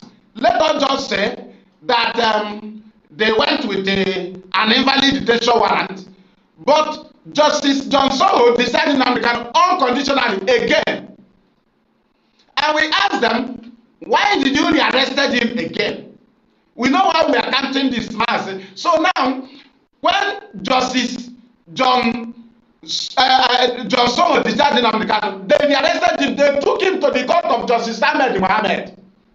Federal High Court again, no, not a big court. They did not go to a higher court than that. They remained in Federal High Court. 3 Federal High Courts I have counted. December 2016. That John Soho freed Nnamdi Kanu because Nnamdi Kanu stopped John Soho from secret trial. He wanted to go on secret trial. Nnamdi Kanu said no. We said no to secret trial. So they moved it to Ahmed Mohammed. Ahmed Mohammed even harassed DSS in the court.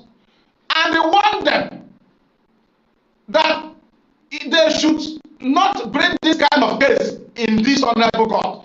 And he directed them to go and obey the previous court rulings. Which ruling? The rulings of Justice Ademola and the rulings of Justice John Soho. Do you know that the same Nnamdi, we are saying this so that the world will hear us. We are not cowards. Waiting is not waiting. Be patient to receive information. We know what we are doing. Now, the same case that 3 federal high courts have seen, they took it to another federal high court again in Abuja. The court of Justice Fagima Bintanyako. At the end, Bintanyako, that is, brought herself down at her court by neglecting the rulings of other federal high court judges sitting in the same Abuja with her. Her court is in Abuja. These people's courts are also sitting in Abuja. Her court is the federal high court, and the court of Justice Ademola and John Soho are also federal high courts. Her own is not different. The federal government told him to grant Nnamdi Kanu bail. Nnamdi Kanu that have been discharged. They told them to bring. They told Bintanyako to grant him bail. And at the end, Bintanyako granted Nnamdi Kanu high conditional bail. 3 men shorty. They said the one will be a billionaire businessman living in Abuja, Igbo businessman living in Abuja. One must be Jewish rabbi. One must be a senator from his side. Abadi Beke, the other Jewish rabbi from our land, is in Olo. He came. A Igbo businessman came from Abuja. We signed it. Then they now gave other conditions. He will not address the press. He will not be in the midst of more than 10 people. But unknowingly to Nigerian government, they shot themselves on their leg. Because saying that Nnamdi Kanu will not be in the midst of more than 10 people means that they will not bring him into the court. Because Nnamdi Kanu already have date of court as they continue in the trial of a case that have already been discharged by 2 courts. Now, knowing that if Nnamdi Kanu comes to the court, he will meet more than 10 people inside the court. Because the judge will be there. The court class will be there. The judge security, personal security will be inside the court. DSS personnel will be there. They brought Nnamdi Kanu. They will be there. Nnamdi Kanu will come to court from home. Nnamdi Kanu will come with his people. They will be inside the court. And if you look at it, journalists will be there. Observers will be there. There will be more than 10. And Nigeria failed it without any bail condition that he will not be in the midst of more than 10 people. That's why they ran away. It was one of the reasons why they went to kill Nnamdi Kanu. And on this issue, to see what Nigeria did in this 2021 after kidnapping Nnamdi Kanu, remember the allegation was that Nnamdi Kanu jumped bail. He jumped bail. They presented it to US senators. They sent it to US government. They sent it to UK. They sent it to Russia. They sent it everywhere, to Germany. Anywhere our leader reach, they will ask him, but why did he jump bail? But do you know that after the kidnapping Nnamdi Kanu from Kenya, that the same warrant that Nnamdi Kanu was granted bail on, that warrant have not been presented to the court. Bintanyako told them that if you present that warrant and start handling the matter, that the issue of the invasion of his house by the army will be raised up. So Bintanyako told them to keep it aside, that they should come with new amended count charges. Because that warrant is the warrant that should be treated. That warrant, there are charges there. That warrant, There are charges there, which the courts, so many courts have discharged it. But Binta want to try it. Why did they not present that very warrant? They came with 5 amended count charges. First one. Second one, 7 amended count charges, 2021 stroke 2022. Then, third one, 15 amended count charges. We asked them, these amended count charges that all the charges started from 2018 to 2021, 2018 to 2021. What about the warrant? You told the world he refused to come and stand the trial, that he jumped bail. That warrant, is there no charges there? Those charges in that warrant started from 2015, 2016, 2017.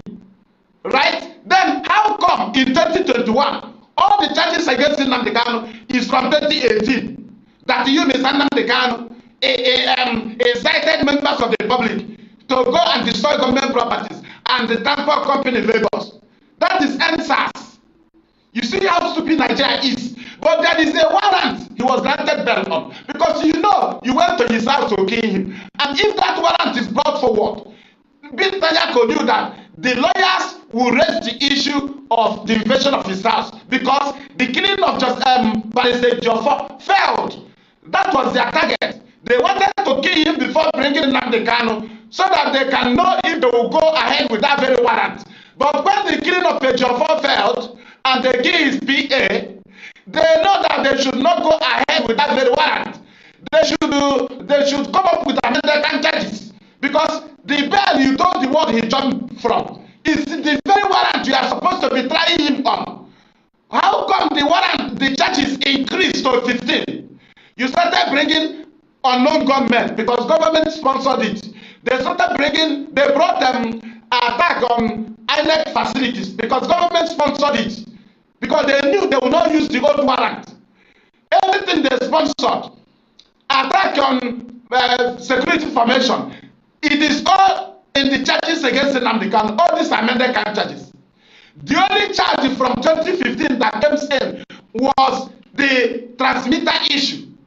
Now you ask them, why did you not try him on the charges you said he ran away from? Why did you start trying him on new charges after you attacked his house? Charges from 2015, from 2018. That's where they fell. Now, no, I will not finish everything now. Mazi, I think I will not finish here. Yes, or should yes. I still touch? Yes. Come back Mazi, we are going to be taking it like one after the other. Can you hear me, Mazi? Can you hear me? Can you hear me, right? Mazi, should I still should I continue?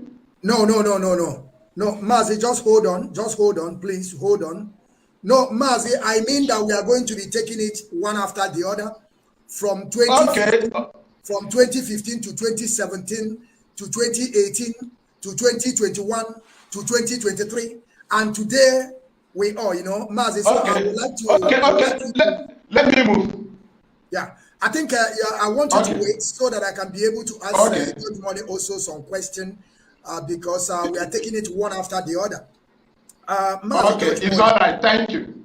Okay. Ndewo Mazi. Mazi George Morning, I want to bring you in now. Of course, you know the mess that we are into. If we are telling people that everything we are doing is correct, that means that we are lying to people. There is a lot of mess in Biafra land, which Nigeria government are those that are behind those issues, because we are not going to shy away from that, even though today they are using their own military to commit a heinous crime in our land. Nigerian government, they always trying to find a safer landing by using other people. We call our people to use them to send some military in our land. And everything that Nigerian government are doing, they are playing game. They are playing game, except you lack ability to understand. That is when you will not get that these people are playing game on us. And that is, the game they are playing is Takia. Fulani, they too much love to use Takia on us. So, Mazi, I want you to say something to our audience. What do you understand about Nigerian judiciary? Do you think that that country or so-called country is working? Do you think Nigeria can be fixed? Because sometimes some people will tell us, let us unite, or they will keep on telling us that diversity is our strength. Maz, I want you to take to take mic to tell us what is happening. Why Mazen Nnamdi Kanu is still in DSS dungeon today? We are going to be taking it one after the other. The floor is yours, Maz. Thank you very much. Ndewo. Um, it is obvious, looking and having seen the trajectories of the Nigeria judiciary today. Just like my comrade in the studio here said, that there has been a lot in several occasions where Mazen Nnamdi Kanu was granted bail, and then going back to the same court of the same instance to appeal.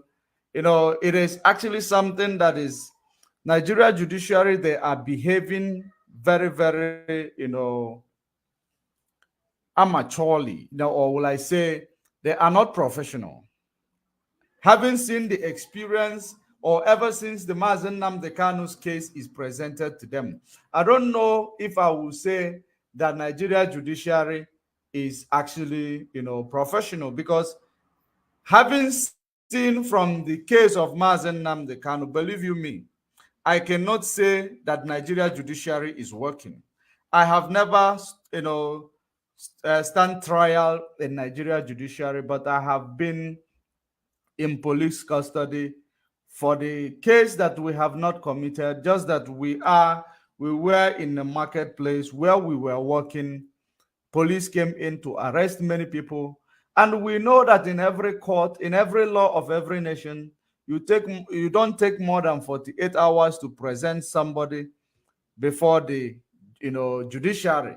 So we were not able to go to the court because we didn't commit any crime. It was a random arrest, the same way they do random killing in Biafra land.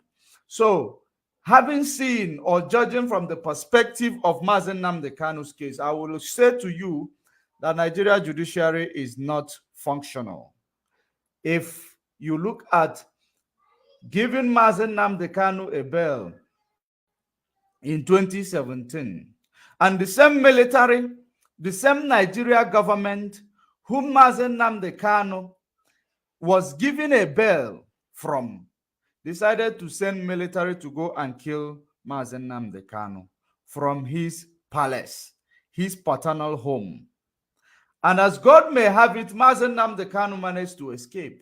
So when we think about the issue of Mazen Nnamdi Kanu and judiciary, you will see there is a deliberate act to make sure that Mazen Nnamdi Kanu continuously detained in a solitary confinement, because Mazen Nnamdi Kanu is a man who exposed every evil and atrocities of Nigeria. Mazen Nnamdi Kanu, if you will remember, he is the man who made our people to be conscientized and be informed that Ojukwu did not cause a war. Rather, Gowon was the man who caused the war. From there, exposing that secret that they've been hiding from us all these years, exposing that shenanigan of Gowon, which Gowon was granted interview in several occasions. He made Ojukwu the aggressor, just like Britain called Ojukwu the aggressor, because they wanted to overthrow him. There was, a report that I was reading the other day. That report is a report on how, it was a documentation of how Britain, supplied weapon to kill Biafrans.